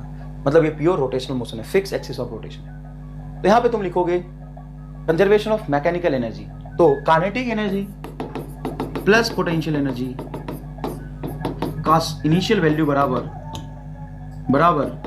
Kinetic energy plus potential energy का final value. Kinetic plus potential का initial value is equal to kinetic plus potential का फाइनल वैल्यू। अब बताओ यहाँ पे काइनेटिक इसका क्या था? तो जैसे इसको रिलीज किया था तो इसका एंगुलर स्पीड क्या था? 0, तो काइनेटिक एनर्जी था 0। पोटेंशियल हो जाएगा इसका mgL/2, और ये मैंने लिखना आपको बहुत पहले वर्क एनर्जी फॉर्म में सिखा दिया था। एक्सटेंडेड बॉडी के सेंटर ऑफ मास से पोटेंशियल एनर्जी लिखते हैं, इसका सेंटर ऑफ मास यहाँ होगा, is equal to kinetic half I⍵² और पोटेंशियल 0। पोटेंशियल 0 क्यों किया? क्योंकि रॉड हॉरिजॉन्टल हो गया, और इस हॉरिजॉन्टल लाइन पे पोटेंशियल एनर्जी मैंने 0 माना हुआ था। अब यहाँ पे ध्यान से देखिएगा, तो ये 2 से 2 काट दो ना, क्या करोगे लेके? तो ये बचेगा mgL बराबर mL²/3 × ω²। यहाँ से बेटा मास से मास ये कैंसिल हो जाएगा, ये मास से मास क्या हो जाएगा? कैंसिल हो जाएगा, ये मास से मास कैंसिल हो जाएगा। 3 यहाँ पे L से L² कैंसिल होगा तो L नीचे आ जाएगा, तो 3g/L का रूट आएगा आपका ओमेगा, ये आंसर आया। भाई क्या आया, ये आंसर आ गया। अब ये ओमेगा किसका है? सबका सेम है, same for all, same for all. कई लोग कहते हैं मुझे कि sir conservation of mechanical energy कब लगाते हैं, हमें समझ नहीं आता। बेटा 1 घंटे चिल्ला चिल्ला के लेक्चर्स पर पूरा पढ़ा है, लेक्चर तुम पूरा देखते नहीं हो। कई बार मैं सवाल देखता हूँ, बच्चे पूछते हैं कई बार, एंड मतलब 80% टाइम्स, और मैं ईमानदारी से कह रहा हूँ 80% टाइम्स सवाल दे पूछते हैं और वो सवाल मैं लेक्चर में कराया हुआ। तुम लेक्चर क्यों नहीं देखते हो? कि क्यों इतने जल्द सवाल करने की जल्दी में क्यों हो भाई? मैं कह रहा हूं लेक्चर देखो, भरोसा करो। क्रैश कोर्स होने के बावजूद मैं तुम्हें गारंटी देता हूं इस बात का कि 90 दिन में 90 क्लास में कहीं पढ़ाया गया हो पूरी फिजिक्स, और मैं जितना पढ़ाया उससे ज्यादा अगर पढ़ा दे कोई तो पढ़ाना छोड़ दूंगा। और कोटा में तो मैं ये कहता हूं कि मैंने जो क्लास नोट्स में रेगुलर क्लास में पढ़ा दिया, उससे एक लाइन भी पूरे कोटा में अगर कोई पढ़ा सकता है तो मैं आज से पढ़ाना छोड़ दूंगा। एक एक्स्ट्रा लाइन अगर, मेरा थॉट देखो अलग है, और तुम थोड़ा समझना, इस चीज को फील करना बेटा। सॉरी अगेन, सॉरी मैं थोड़ा टाइम ले रहा हूं तुम्हारा, अगेन सॉरी, लेकिन थोड़ा फील करना कि नीट है क्या, इसको समझो। मैं आईटी वाले को पढ़ाता ही नहीं, और मैं ज्यादा तेज बच्चों को पढ़ाता ही नहीं। मैं एक मीडियम मास्टर नॉर्मल विद्यार्थियों के लिए हूं। अगर कोई अच्छा बच्चे को पढ़ने में मजा आ रहा है, सीखने को मिल रहा है तो बहुत बढ़िया बेटा, बहुत अच्छी बात है। मैं शर्मिंदा हूं इसके लिए कि आप मेरे से पढ़ पा रहे हैं, मैं बहुत बहुत शर्मिंदा हूं। अगर बहुत अच्छे बच्चे को पढ़ने में मजा आ रहा है, चीजें समझ आ रही है, तो मैं बहुत बहुत शर्मिंदा हूं। लेकिन मैं बहुत ही मीडियम लेवल का मास्टर हूं और एकदम मध्यम बच्चों के लिए, है ना। मैं पहले चेंज कर लिया अपने आप को। पहले मैं थोड़ा सा अच्छे बच्चों पे ज्यादा ध्यान देता था, लेकिन मैं चेंज कर लिया। अच्छा बच्चा तो किसी से पढ़ लेगा, बहुत मास्टर है दुनिया में, जिसका बुद्धि तेज है ना वो कहीं भी पढ़ लेगा। लेकिन एक जो मीडियम लेवल का बच्चा है उसका मास्टर, और मीडियम लेवल के बच्चे के हिसाब से देखना नीट क्या है। नीट एक ऐसा एग्जाम नहीं है जहां पे आप कंसेप्ट सीख के काम चल जाए। नीट में आपको करनी होती है 10 से 20 हजार सवाल की practice physics, chemistry, biology. Concept अच्छे से सीखना है, बहुत अच्छे से सीखना है, सॉल्व एग्जाम्पल करना है, और फिर आपको अनसॉल्व एग्जाम्पल सॉल्व करने हैं। ये है एक्चुअल प्रोसेस। लेकिन उससे पहले मेरा कोशिश ये होता है, क्योंकि देखो फिजिक्स अगर तुम एक कंसेप्ट पढ़ लिए पूरा, लेकिन जब सवाल करने जाओगे ना तो उसमें कुछ नया ही मिलेगा। फिजिक्स का ये अजब ही कहानी है कि तुम पूरा कंसेप्ट पढ़ लो लेकिन फिर भी सवाल क्यों नहीं होता, क्योंकि सवाल में एक अलग ही कंसेप्ट छिपा होता है। दूसरे सवाल में काइनेमेटिक्स में देखो, काइनेमेटिक्स में 1D 2D में तो और भयंकर चीजें हैं। हर सवाल को अलग तरीके से करते हैं, हर सवाल में नया चीज मिल जाता है, तो मैं इस तरीके से पढ़ाता हूं कि क्यों ना मैं हर कंसेप्ट ही बच्चे को एक बार बताऊं, हर कंसेप्ट बच्चे को बताऊं। बच्चे को क्या करना पड़े, बच्चे को बस वो कंसेप्ट समझना पड़े, और जब जाए अप्लाई करे तो उसको लगे कि यार ये तो मास्टर ने कराया है, अरे यार ये तो मास्टर नहीं समझा है, अरे यार ये तो मास्टर नहीं समझा। तुम्हारा तो काम ये कि जो समझा रहा हो वो पकड़ के रख ले, बस अपना बुद्धि नहीं लगाना। तुम्हें हर एक चीज समझा दूंगा। समझ में आया कि नहीं है? तो नीट है कि क्वेश्चन, फिजिक्स का मतलब होता है क्वेश्चन प्रैक्टिस। फिजिक्स का कंसेप्ट पढ़ लो और जाके सवाल करोगे, तुम्हें हर सवाल में कुछ नयापन दिखेगा। तो नयापन मैं ही खत्म कर देता हूं ना। तो पहले कंसेप्ट समझो और जो सवाल करा उसको करो ढंग से। लेक्चर देखो, तुम क्या करते हो, लेक्चर स्किप कर देते हो, तुम्हें लगता है तुम्हें आता है, और फिर वही सवाल पूछते हो जो मैंने लेक्चर में कराया। क्यों पूछते हो भाई, क्यों पूछते हो? और ऐसे बच्चों को मैं युगांडा की अंधेरी घाटियों में फेंक देता हूं। याद रखना, ऐसे जो बच्चे होते हैं ना, जिनको 10 बार एक ही चीज बता दो और फिर पूछते हैं ना, तो उसको मैं फेंक दूंगा युगांडा की अंधेरी घाटी में। भटकते रहना वहां पे। यहाँ पे तो मोक्ष मिलने की कुछ उम्मीद भी है, वहां तो चला जाएगा ना तो अंधेरा जीवन हो जाएगा, मोक्ष भी कभी नहीं मिलेगा। तो पढ़ ले ढंग से।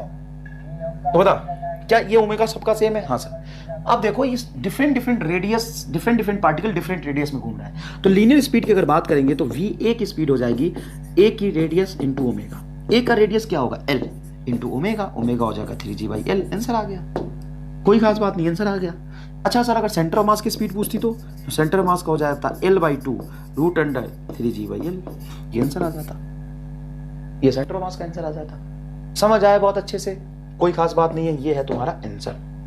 नेक्स्ट देखो, कभी कभी ऐसा सवाल पूछ देते हैं, ये तो सवाल तुम्हें मिलेगा, आईटी में पूछा था। एक रॉड लिया और इस रॉड को रिलीज किया, मास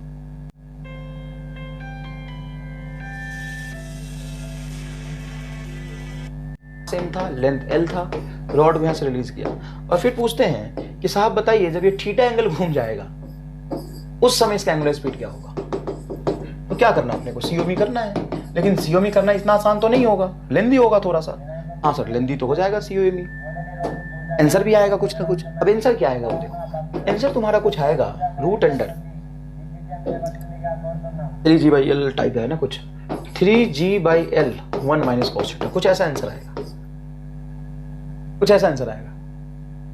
ठीक है, अब हाँ यही आएगा, सीओमी कर लो ना, यही आंसर आएगा। तो तू करना, यहाँ पे ओमेगा 0, यहाँ पे कुछ ओमेगा है, मैंने यहाँ से यहाँ चलाया तो एंगुलर स्पीड पूछा था, ये बोला थीटा ही चला तभी एंगुलर स्पीड बताओ। अब इसका सीओमी करना थोड़ा मुश्किल होगा, 3-4 लाइन सॉल्व करना पड़ेगा। सर आप कर दो, मैं क्यों कर दूं, मैं करके यहाँ पे नहीं दिखाया आपको। मतलब खुद ही चलोगे कि एग्जाम में भी मैं चलूं, नीट में भी मैं चलूं।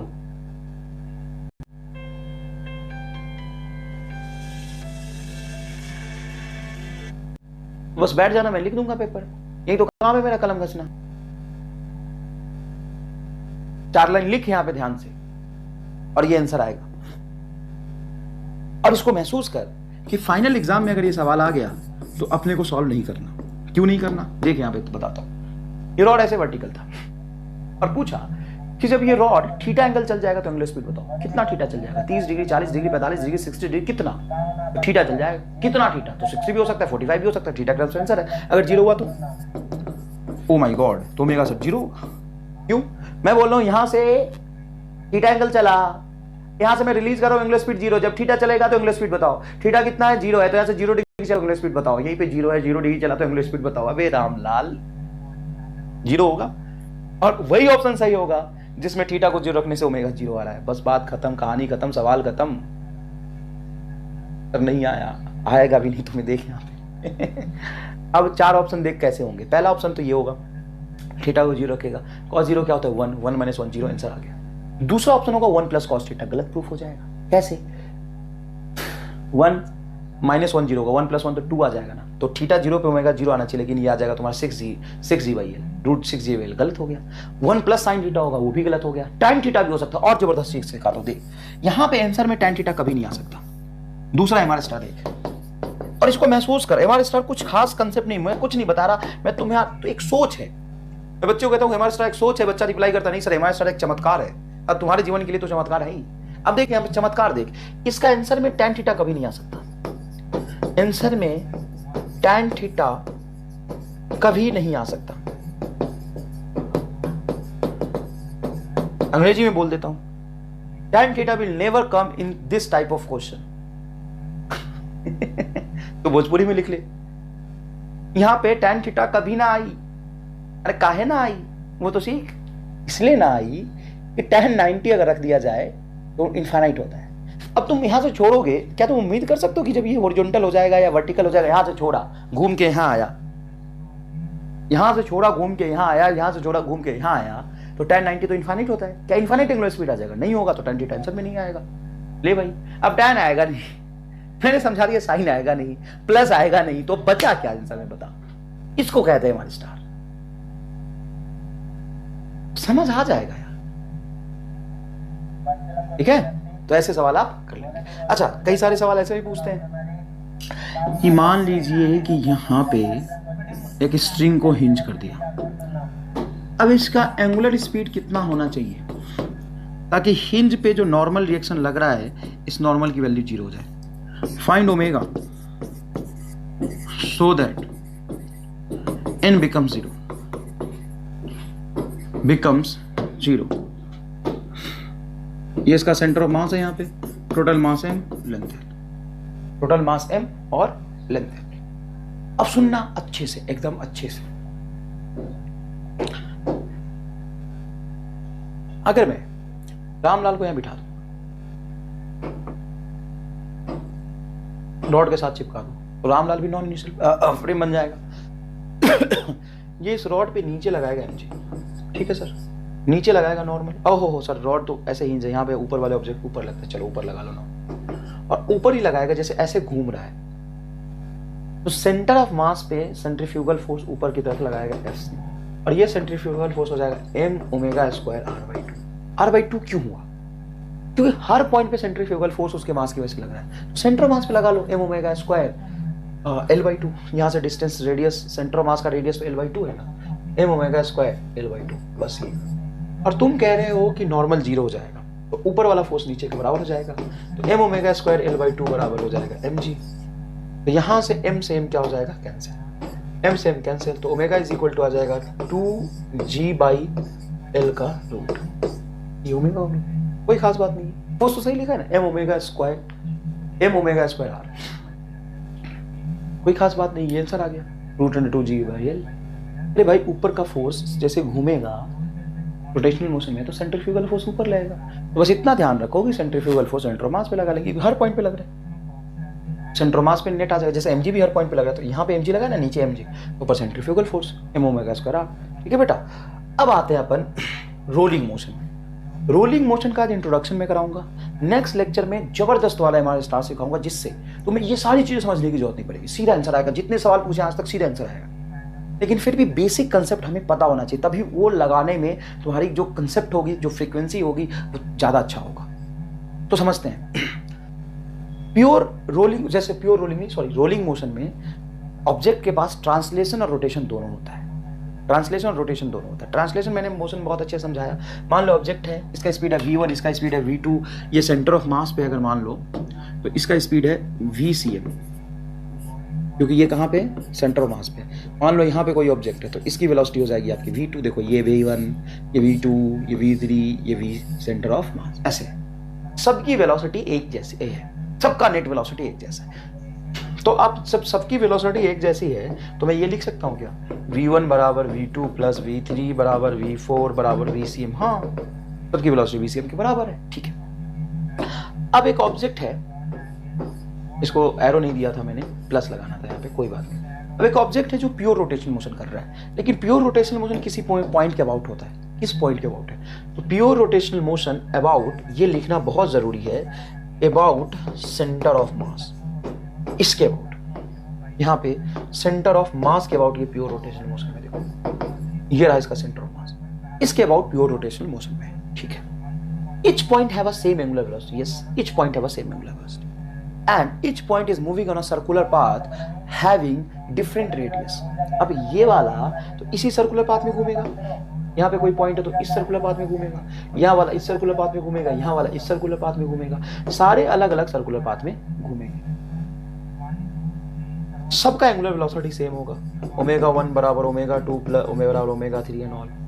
अब मैं अगर लीनियर वेलोसिटी की बात करता हूँ, रोटेशनल मोशन की वजह से टेंजेंशियल स्पीड जो आएगा, इस पॉइंट का टेंजेंशियल स्पीड नीचे की तरफ आएगा r ओमेगा, इस पॉइंट का आएगा पीछे की तरफ r ओमेगा, इस पॉइंट का ऊपर की तरफ आएगा r ओमेगा, और इस पॉइंट का आगे की तरफ आएगा। सर ये नहीं आया, इसके लिए मैं लाया हूं, इसके लिए भी मैं लाया हूं, देख भाई ये है तुम्हारा ऑब्जेक्ट, ठीक है ना। अब अगर ये ट्रांसलेशन मोशन कर रहा होता तो ऐसे चलता सीधा, सबकी वेलोसिटी सेम। अगर ये रोटेशनल मोशन कर रहा है, समझना यहाँ पे, अगर ये रोटेशनल मोशन कर रहा है ऐसा है, तो देखो ऐसे मैं घुमा रहा हूं, तो इस पॉइंट की वेलोसिटी देखो कितनी होगी और किधर होगी, इस पॉइंट की, टॉप मोस्ट पॉइंट जो है यहाँ पे ए, उसकी वेलोसिटी एग्जैक्टली आगे है, और उसी इंस्टेंट पे इस वाले पॉइंट की वेलोसिटी नीचे। थोड़ा देखो इसको, फील करो, देखो ये वाला पॉइंट कहाँ जा रहा, नीचे, ये वाला पॉइंट कहाँ जा रहा, देखो नीचे, फिर ये वाला पॉइंट कहाँ जा रहा, आगे, ये वाला पॉइंट कहाँ जा रहा, ऊपर, घूमने की वजह से, घूमने की वजह से, देखो ना भाई। और ये क्लॉकवाइज मोशन के लिए सही होगा, देखो क्लॉकवाइज मोशन, इसको स्लो करके देखो, स्लो करके देखो तो हर पॉइंट को तुम फील कर सकते हो। और एंटी क्लॉकवाइज मोशन हुआ, सबका डायरेक्शन अलग। एंगुलर वेलोसिटी में कोई भी पॉइंट बना लो, यहां बना लो, यहां बना लो, यहां बना लो, यहां बना लो, यहां बना लो, सबकी एंगुलर वेलोसिटी सेम होगी। लेकिन मैं अगर लीनियर वेलोसिटी की बात करूंगा तो ये इसका जो लीनियर वेलोसिटी होगा वो इस रेडियस पे डिपेंड करेगा। अगर इसका रेडियस स्मॉल आर है, इसका रेडियस क्या है, स्मॉल आर, तो इसकी लीनियर वेलोसिटी होगी v is equal to small r omega. लेकिन अगर इसके लीनियर वेलोसिटी की बात करूंगा तो ये रेडियस कैपिटल आर में घूम रहा है, और लीनियर वेलोसिटी लीनियर वेलोसिटी मतलब टेंजेंशियल वेलोसिटी हमेशा रेडियस वेक्टर के परपेंडिकुलर होगा। रेडियस वेक्टर के परपेंडिकुलर क्यों होगा, देखो मान लो ऐसा लिया मैंने, अब ये वाला पॉइंट का रेडियस ये r है और ये इंस्टेंटेनियसली ऊपर जा रहा है, मतलब इसकी जो वेलोसिटी होगी वो रेडियस वेक्टर के एग्जैक्टली परपेंडिकुलर। समझ में आया कि नहीं आया? तो मैं यहाँ पे जरूरी नहीं है, जैसे मान लो कि मैं एक लेता हूँ, एक सर्कुलर ऑब्जेक्ट लेता हूँ, बेटा इन्हीं चीजें बच्चों को समझ आती है, इसलिए मैं स्ट्रेस डाल के समझा रहा हूं। अगर ये इस पॉइंट के अबाउट प्योर रोटेशनल मोशन में, इस पॉइंट की अगर मैं बात करूं तो यहां पे ये रेडियस वेक्टर इसका r, इसकी वेलोसिटी इस तरफ होगी r ओमेगा, अगर एक क्लॉकवाइज मोशन में है तो।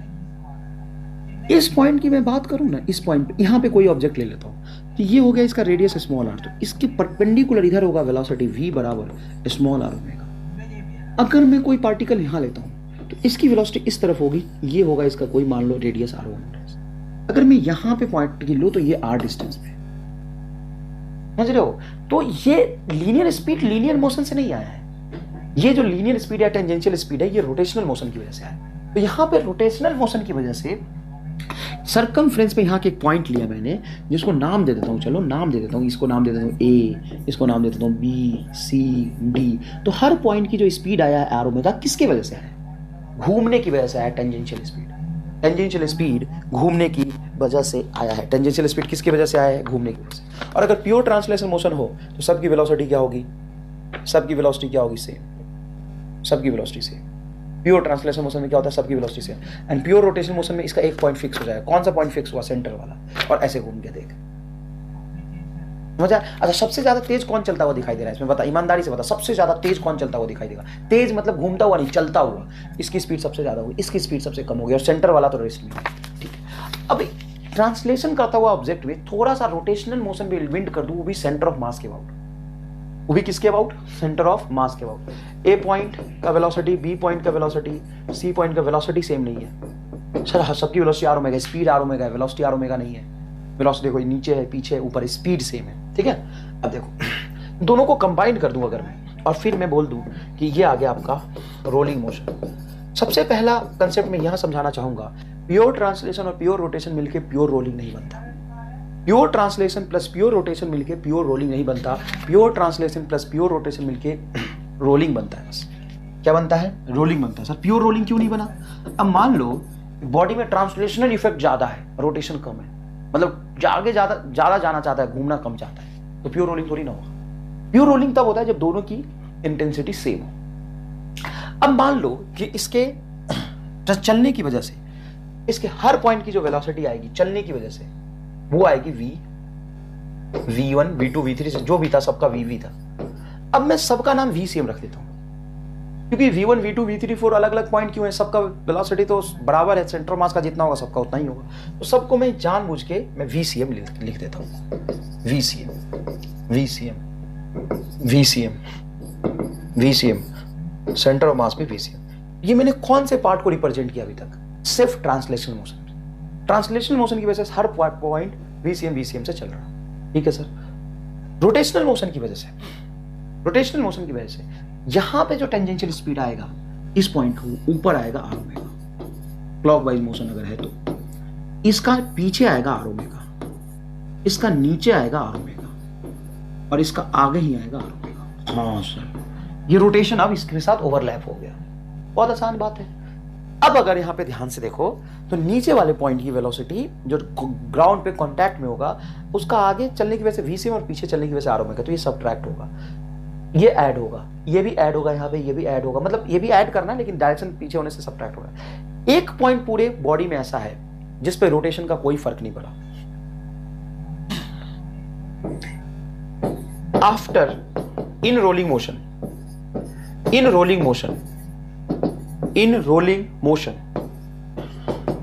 वेलोसिटी ऑफ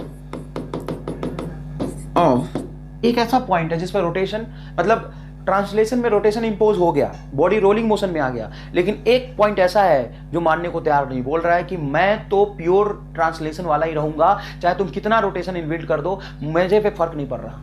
मैं शुद्ध, एकदम शुद्ध प्योर ट्रांसलेशन वाला था, मैं ट्रांसलेशन का था, मैं ट्रांसलेशन का रहूंगा, चाहे जितनी रोटेशन इंपोज करना कर दो, प्योर रोलिंग कर दो, इम्प्योर रोलिंग कर दो, रफ्तार में घुमा दो, लेकिन एक ऐसी पॉइंट है जिस पे रोटेशन का फर्क ही नहीं पड़ रहा। बेटा ध्यान से सुनना, और वो पॉइंट है centre of mass. In rolling motion velocity of centre of mass remains vcm due to which was due to rolling motion, which was due to due to translation motion, sorry बेटा space नहीं लिखने के लिए इसलिए मैंने मिटाया, due to translation motion, which was due to translation motion, जो कि ट्रांसलेशन मोशन की वजह से था। वो कहता है कि मुझे नहीं फर्क पड़ रहा, तो जितनी मर्जी उसमें रोटेशन घुसा दो, लेकिन मेरे अबाउट तो रोटेट कर रहा था, ये जो मेरे अबाउट रोटेट कर रहा है मेरे पे क्या फर्क डालेगा। अभी बता सेंटर ऑफ मास की वेलोसिटी जीरो, क्योंकि प्योर रोटेशन था। अब ट्रांसलेशन इंपोज कर दोगे तो सेंटर ऑफ मास की वेलोसिटी रोटेशन की वजह से तो जीरो था, तो ट्रांसलेशन की वजह से बचेगा। मान लो कोई एक बॉडी है, मैं कहूं कि रोलिंग मोशन कर रहा है, ये after in rolling motion, in rolling motion, in rolling motion, velocity of एक ऐसा पॉइंट है जिस पर रोटेशन, मतलब ट्रांसलेशन में रोटेशन इंपोज हो गया, बॉडी रोलिंग मोशन में आ गया, लेकिन एक पॉइंट ऐसा है जो मानने को तैयार नहीं, बोल रहा है कि मैं तो प्योर ट्रांसलेशन वाला ही रहूंगा, चाहे तुम कितना रोटेशन इन्वेट कर दो, मुझे पे फर्क नहीं पड़ रहा। मैं शुद्ध, एकदम शुद्ध प्योर ट्रांसलेशन वाला था, मैं ट्रांसलेशन का था, मैं ट्रांसलेशन का रहूंगा, चाहे जितनी रोटेशन इंपोज करना कर दो, प्योर रोलिंग कर दो, इम्प्योर रोलिंग कर दो, रफ्तार में घुमा दो, लेकिन एक ऐसी पॉइंट है जिस पर रोटेशन का फर्क ही नहीं पड़ रहा। बेटा ध्यान से सुनना, और वो पॉइंट है centre of mass. In rolling motion velocity of centre of mass remains VCM due to which was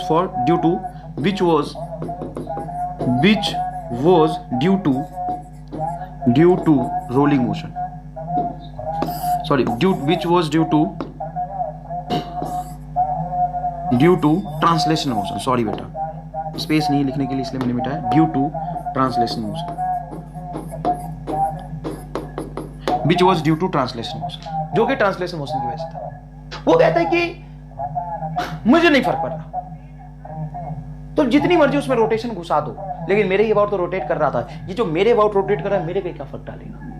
अभी बता सेंटर ऑफ मास की वेलोसिटी जीरो, क्योंकि प्योर रोटेशन था। अब ट्रांसलेशन इंपोज कर दोगे तो सेंटर ऑफ मास की वेलोसिटी रोटेशन की वजह से तो जीरो था, तो ट्रांसलेशन की वजह से बचेगा। मान लो कोई एक बॉडी है, मैं कहूं कि रोलिंग मोशन कर रहा है, ये रोलिंग मोशन कर रहा है, तो डिफरेंट पॉइंट की वेलोसिटी डिफरेंट होगी। इस पॉइंट की वेलोसिटी है कुछ v1, इस पॉइंट की वेलोसिटी है v2, इस पॉइंट की वेलोसिटी है v3, इस पॉइंट की वेलोसिटी है v4। सर आगे कैसे हो जाएगा, नेट आगे कोई बात नहीं, इस पॉइंट की वेलोसिटी है v5।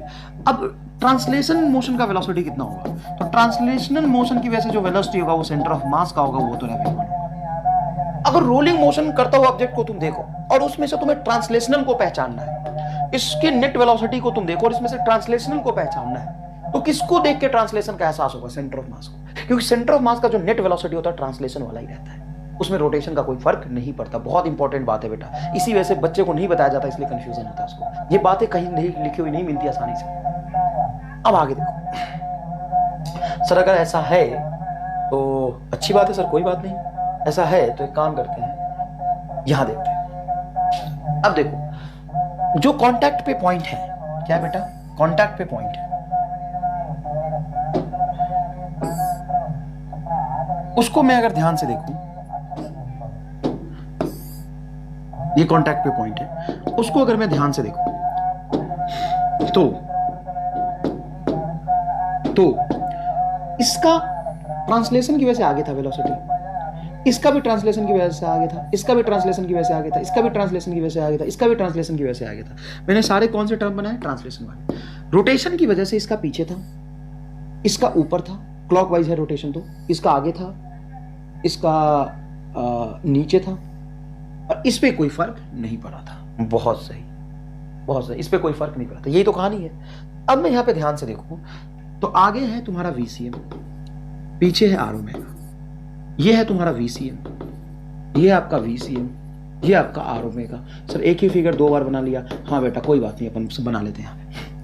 अब जब ये ग्राउंड पे घूमता हुआ सेंटर ऑफ मास की ओर चलेगा, देखो सेंटर ऑफ मास की ओर घूमता हुआ चलेगा, तो इसमें जो स्लिपिंग फॉरवर्ड और बैकवर्ड स्लिपिंग की जो टेंडेंसी होगी तो ग्राउंड पे होगा, इस पॉइंट के अबाउट होगा। इसी पॉइंट की अगर मैं बात करूं, इस पॉइंट की अगर मैं बात करूं, और यहां पे VCM तुम्हारा ज्यादा है, if VCM is greater than R omega, मतलब इस पॉइंट के आगे चलने की इंटेंशन ज्यादा है और पीछे घूमने की इंटेंशन, घूमने की वजह से पीछे जाने की इंटेंशन कम है। R ओमेगा क्या है, लीनियर स्पीड की एंगुलर स्पीड, एंगुलर स्पीड तो ओमेगा है, लीनियर मोशन की वजह से एंगुलर मोशन घूमने की वजह से लीनियर स्पीड आया R ओमेगा। तो उस पॉइंट का जो नेट वेलोसिटी है वो VCM ज्यादा होने से नेट आगे की तरफ होगा। इसको कहते हैं अपन फॉरवर्ड स्लिपिंग। ये कब होता है? जब तुम साइकिल से जा रहे हो, फील करो इस बात को, जब तुम साइकिल से जा रहे हो और अचानक से स्लिपरी रोड है, मतलब पानी पानी पर रोड पे खूब ही पानी पानी है, और अचानक से तुमने ब्रेक लगाया। क्या लगाया? ब्रेक लगाया। तो ब्रेक कहां लगा हुआ है? तो रबर रिम पे चिपका हुआ है। जैसे ब्रेक लगाओगे तो ब्रेक रबर को घूमना बंद कर देगा, रबर से ये रिम घूमना बंद कर देगा, इसका रोटेशनल मोशन खत्म हो जाएगा। लेकिन ट्रांसलेशनल मोशन कभी भी तुम्हारे ब्रेक से खत्म नहीं होता। ट्रांसलेशनल मोशन खत्म होता है ग्राउंड के फ्रिक्शन की वजह से। ग्राउंड के फ्रिक्शन की वजह से ट्रांसलेशनल मोशन खत्म होता है। और मान लो स्लिपरी रोड है, अभी भी पानी हुआ है, कीचड़ पड़ा है, तो होता क्या है कि तुम ब्रेक लगाते हो तो रोटेशन खत्म हो जाता है और ट्रांसलेशन उतना ही रहता है, इसलिए स्किड करता है। स्किड करना, देखो कॉन्टैक्ट पॉइंट क्या करा? स्किड करा, क्योंकि VCM आर ओमेगा से ज्यादा था, स्किड करेगा। तो इसी को कहते हैं फॉरवर्ड स्लिपिंग। फॉरवर्ड स्लिपिंग अगर होगा तो फ्रिक्शन कहां लगेगा? फ्रिक्शन बैकवर्ड लगेगा। Friction is in backward direction. Yes sir, ये तो हमें समझ आ गया, फ्रिक्शन बैकवर्ड में जाएगा। तो वर्क डन बाय फ्रिक्शन यहां पे आ जाएगा निगेटिव, क्योंकि बॉडी आगे स्लिप कर रही है, फ्रिक्शन नीचे पीछे लग रहा, तो डिस्प्लेसमेंट आगे, फ्रिक्शन पीछे, तो वर्क निगेटिव आ जाएगा। इसको कहते हैं फॉरवर्ड स्किडिंग, स्किड करना। अगर तुम मान लो कि स्लिपरी रोड पे ब्रेक ना लगाओ, ब्रेक नहीं लगाओगे ना तो चलता ही रहेगा आराम से, कोई दिक्कत नहीं आएगा, लेकिन ब्रेक लगा दोगे तो स्किड कर जाएगा। अच्छा, मान लो तुम्हारा साइकिल फंस गया कीचड़ में, बाइक फंस गया, साइकिल फंस गया, तुम खूब तेजी में पैडलिंग कर रहे होते हो या गियर दबाते हो, सॉरी क्लच क्या बोलते हैं उसको, एसिलेटर दबाते हो। जितना ज्यादा एसिलेटर दबाओ तुम्हारा पीछे वाला पहिया उतना तेज घूमेगा, जितना तेज पैडलिंग करो पीछे वाला पहिया उतना तेज घूमेगा। लेकिन घूम तो बहुत तेज रहा, लेकिन फ्रिक्शन नहीं होने की वजह से VCM आगे की तरफ वेलोसिटी डेवलप नहीं होगा। तो इसमें कौन डोमिनेटिंग है? इसमें रोटेशनल मोशन डोमिनेटिंग है, और रोटेशनल मोशन डोमिनेटिंग होगा तो ये कहां होगा? बैकवर्ड स्लिपिंग होगा, मतलब पीछे की तरफ क्या करेगा? स्लिप करेगा। और अगर ये बेटा पीछे की तरफ स्लिप कर रहा तो फ्रिक्शन कहां लगेगा?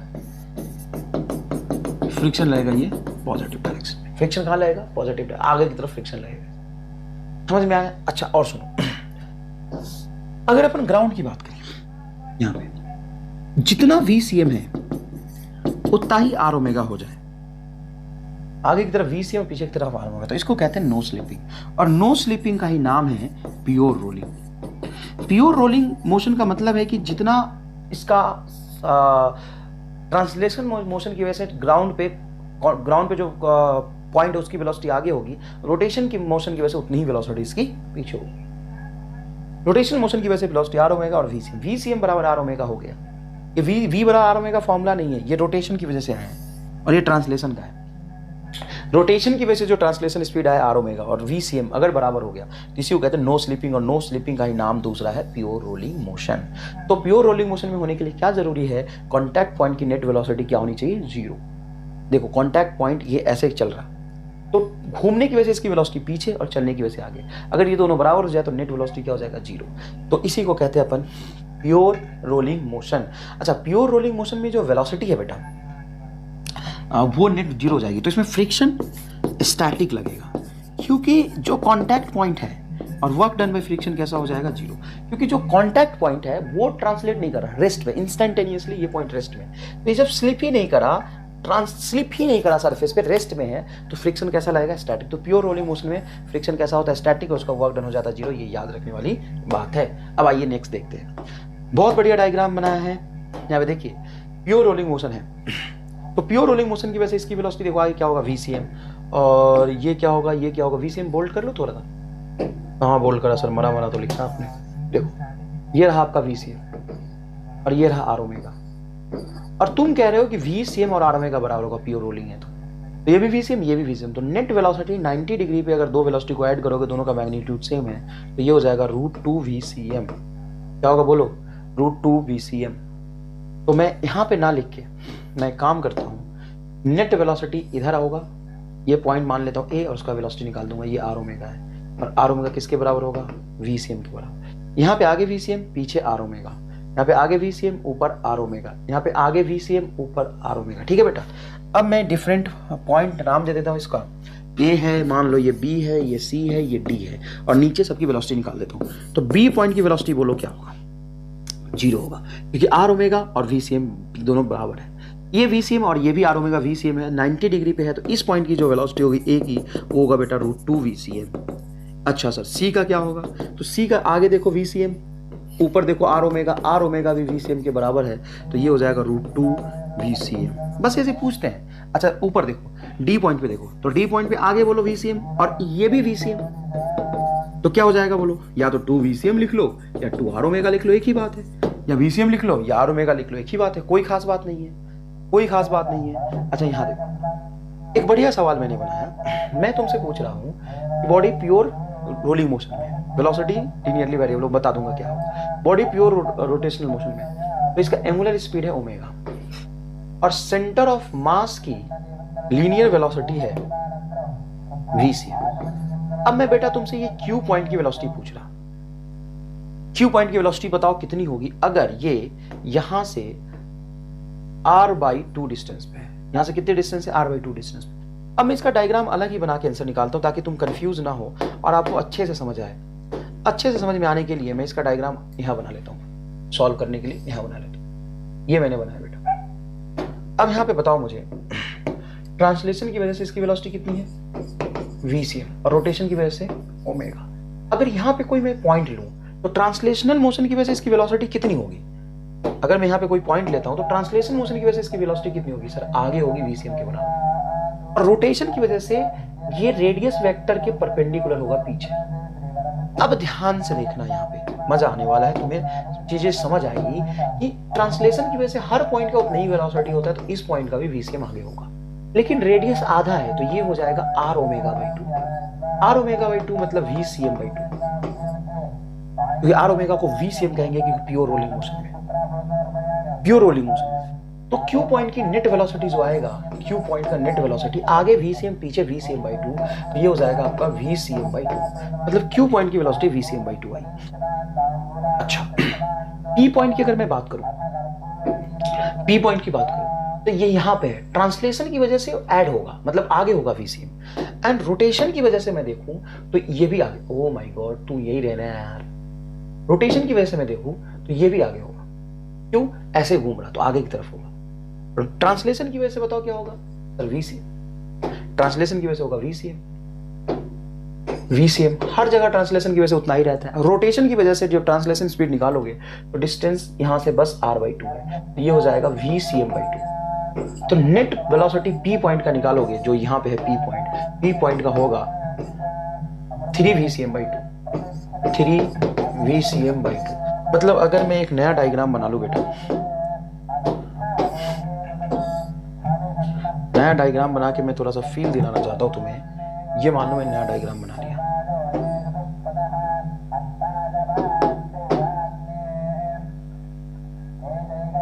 ठीक है?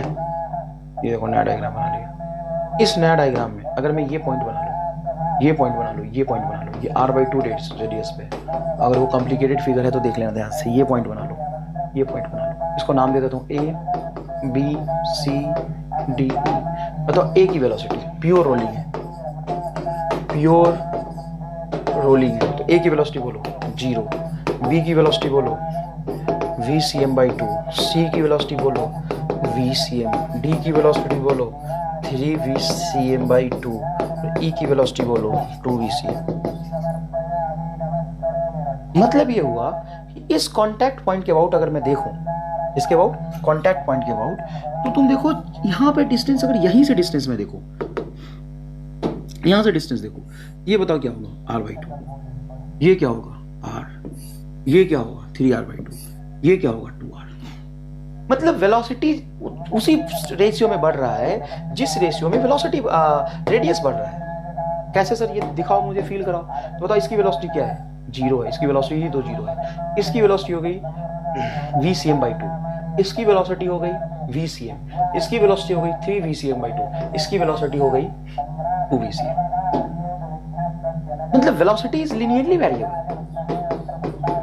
Velocity is linearly variable. जैसे जैसे पॉइंट ऊपर जाता जाएगा वेलोसिटी लीनियरली वेरी करता जाएगा। जितना पॉइंट ऊपर होगा वेलोसिटी उतना ज्यादा होगा, पक्की बात है।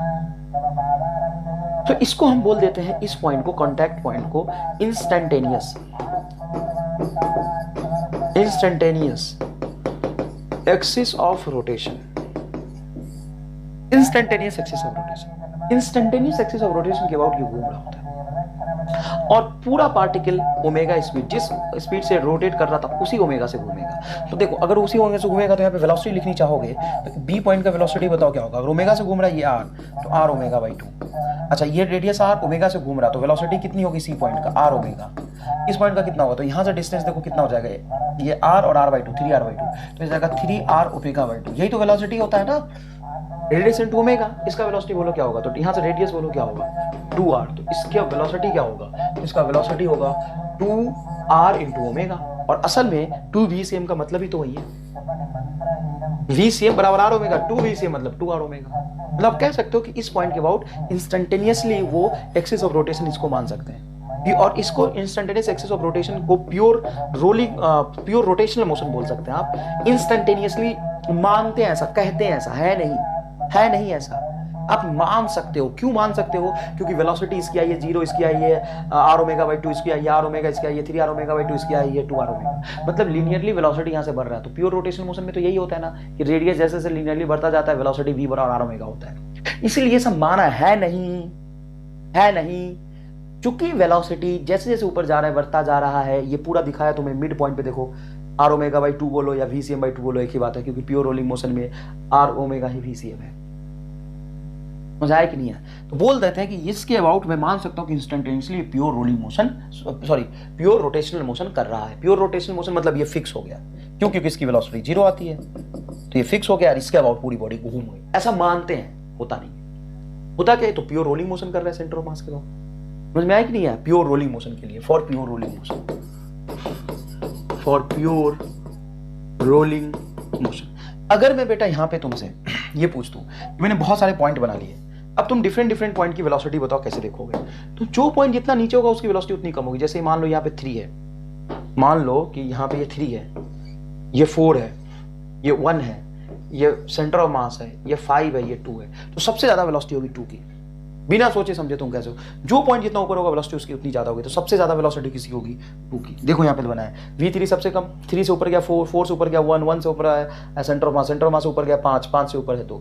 तो जितना पार्टिकल ऊपर जाता जाएगा वेलोसिटी उसकी उतनी बढ़ती जाएगी। ये तो बहुत अच्छे से मैंने फील करा के आपको दिखा दिया, बहुत अच्छे से फील करा के दिखा दिया। नहीं थैंक यू नहीं, थैंक यू बच्चों बहुत जल्दी आ जाता है यार, और वो देखते ही तुम खुश हो जाते हो। मतलब तुम्हें इस बात से खुशी नहीं होती कि हमें सीखने को मिला आज।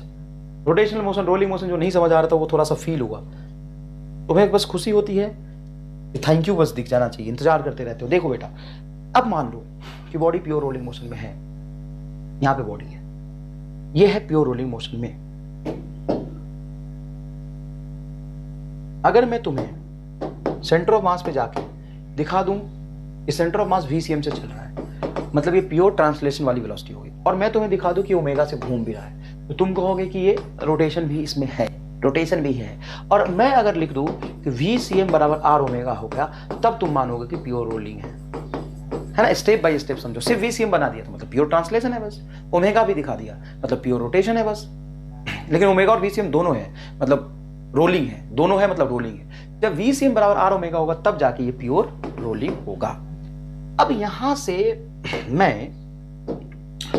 से मैं आपसे पूछूं, एक वर्टिकल लाइन ड्रॉ कर लिए, देखो क्या ड्रॉ कर लिया, वर्टिकल लाइन। अब इस वर्टिकल लाइन से यहां पे थीटा एंगल पे जाके अगर कोई पॉइंट बना लो मैं, है ना, और उसकी वेलोसिटी पूछो कि बताओ कितना होगा, तो कैसे बोलोगे। ये पॉइंट मान लो कुछ p है, इसकी वेलोसिटी p पॉइंट की वेलोसिटी। मैंने अभी ये स्टैंडर्ड पॉइंट्स की वेलोसिटी कहां की निकाली है बताओ।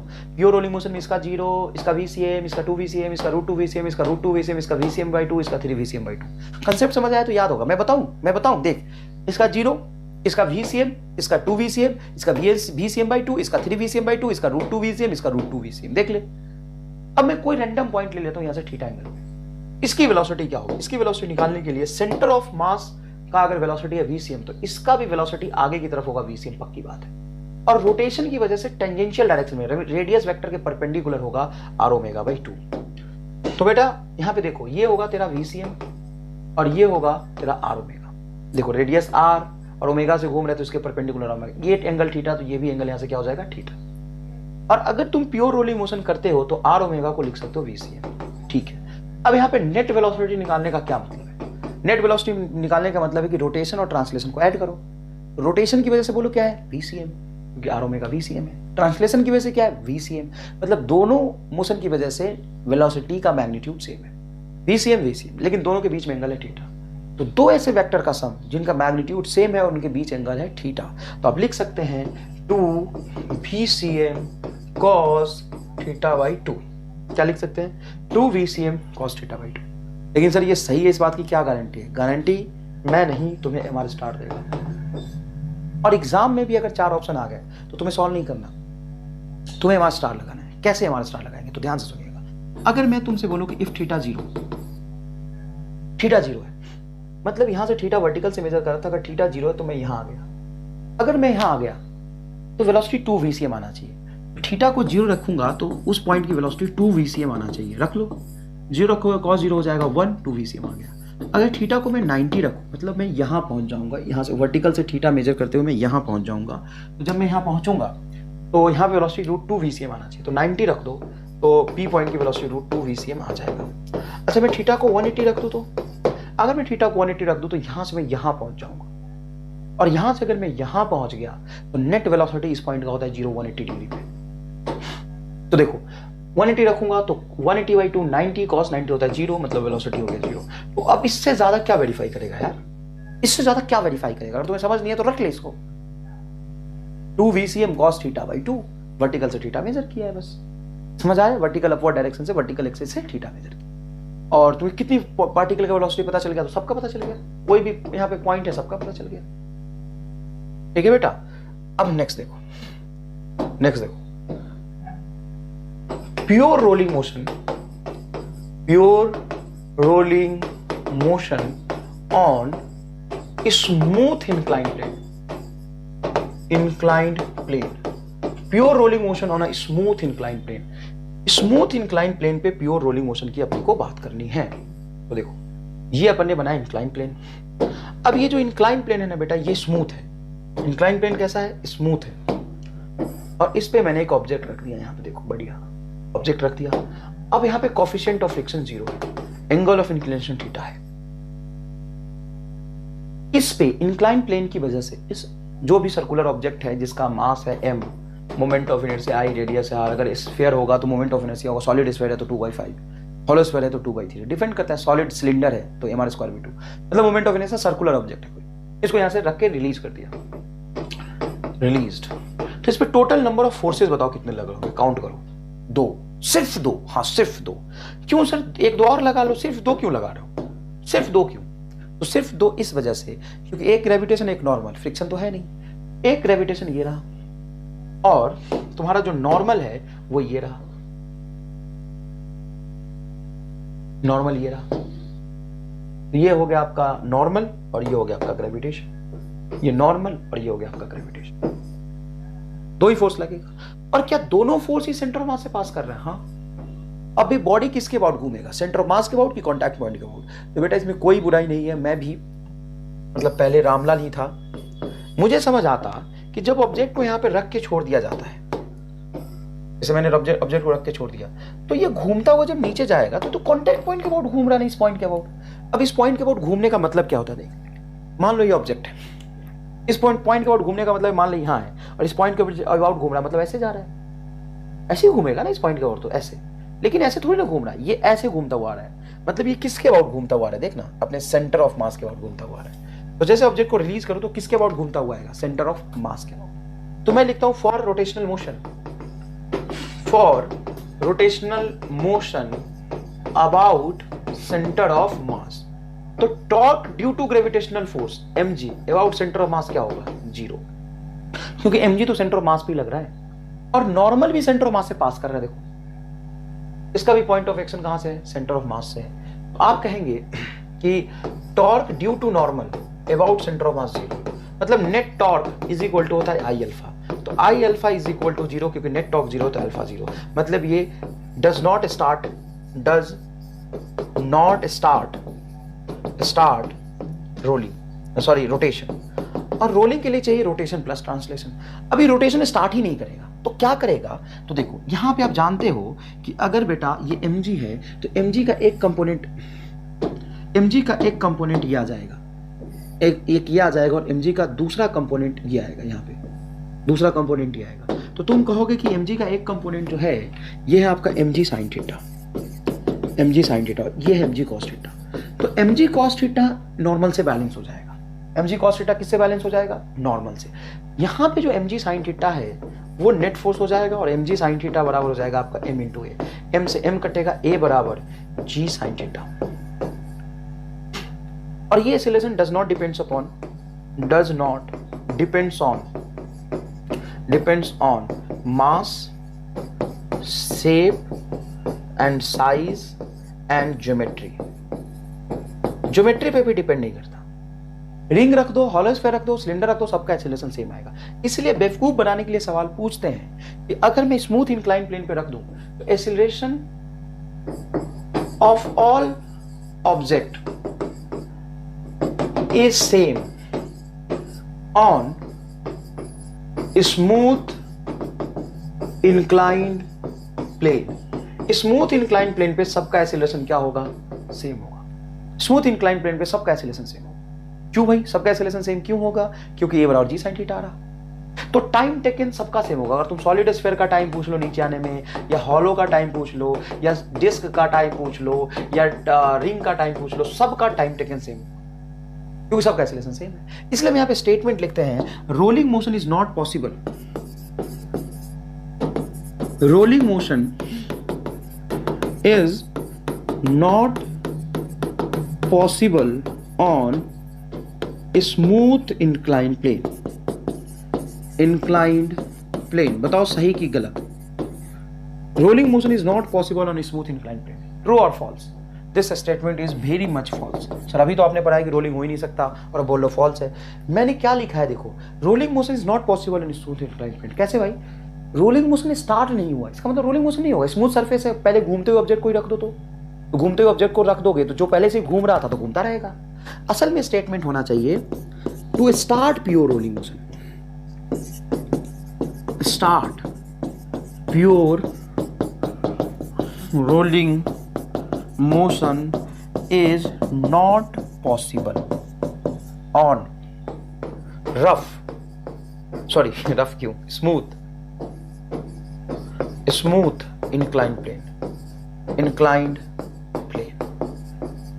ठीक है भाई। स्मूथ इंक्लाइंड प्लेन पे to start pure rolling motion is not possible. This is true. Clear है, धन्यवाद बहुत बहुत आपका। तो आज के लेक्चर में हमने क्या पढ़ा, तो आज के लेक्चर में हमने पढ़ा था कनेक्टेड बॉडी मोशन। एक घूम रहा था, एक चल रहा था, आंसर निकालना आसानी से सिखा दिया। कंजर्वेशन ऑफ एंगुलर मोमेंटम का कंसेप्ट समझाया, रोलिंग मोशन का कंसेप्ट समझाया। ये थोड़ा लेक्चर कंसेप्चुअल था, नहीं स्टार्टिंग वाला मैंने इमेजिनरी बहुत सिखाया आपको, ये लेक्चर कंसेप्चुअल था। अब जो नेक्स्ट लेक्चर है वो नीट के हिसाब से बहुत इंपॉर्टेंट है, क्योंकि आप नीट में देखेंगे तो रोलिंग मोशन और inclined plane, rough inclined plane होता है, स्मूथ पे तो हो ही नहीं पाएगा, स्टार्ट नहीं हो पाएगा। रोलिंग मोशन होगा लेकिन रोलिंग मोशन स्टार्ट नहीं हो पाएगा, घूमता हुआ ऑब्जेक्ट को रख दोगे तो करता रहेगा। अब नेक्स्ट लेक्चर में हम लोग पढ़ेंगे rolling motion on rough inclined plane, pure rolling motion on rough inclined plane. इसमें बहुत सारे पैरामीटर होता है और ये नीट में हर साल इस पे सवाल पूछा जाता है। ये हम नेक्स्ट लेक्चर में कवर करेंगे। धन्यवाद।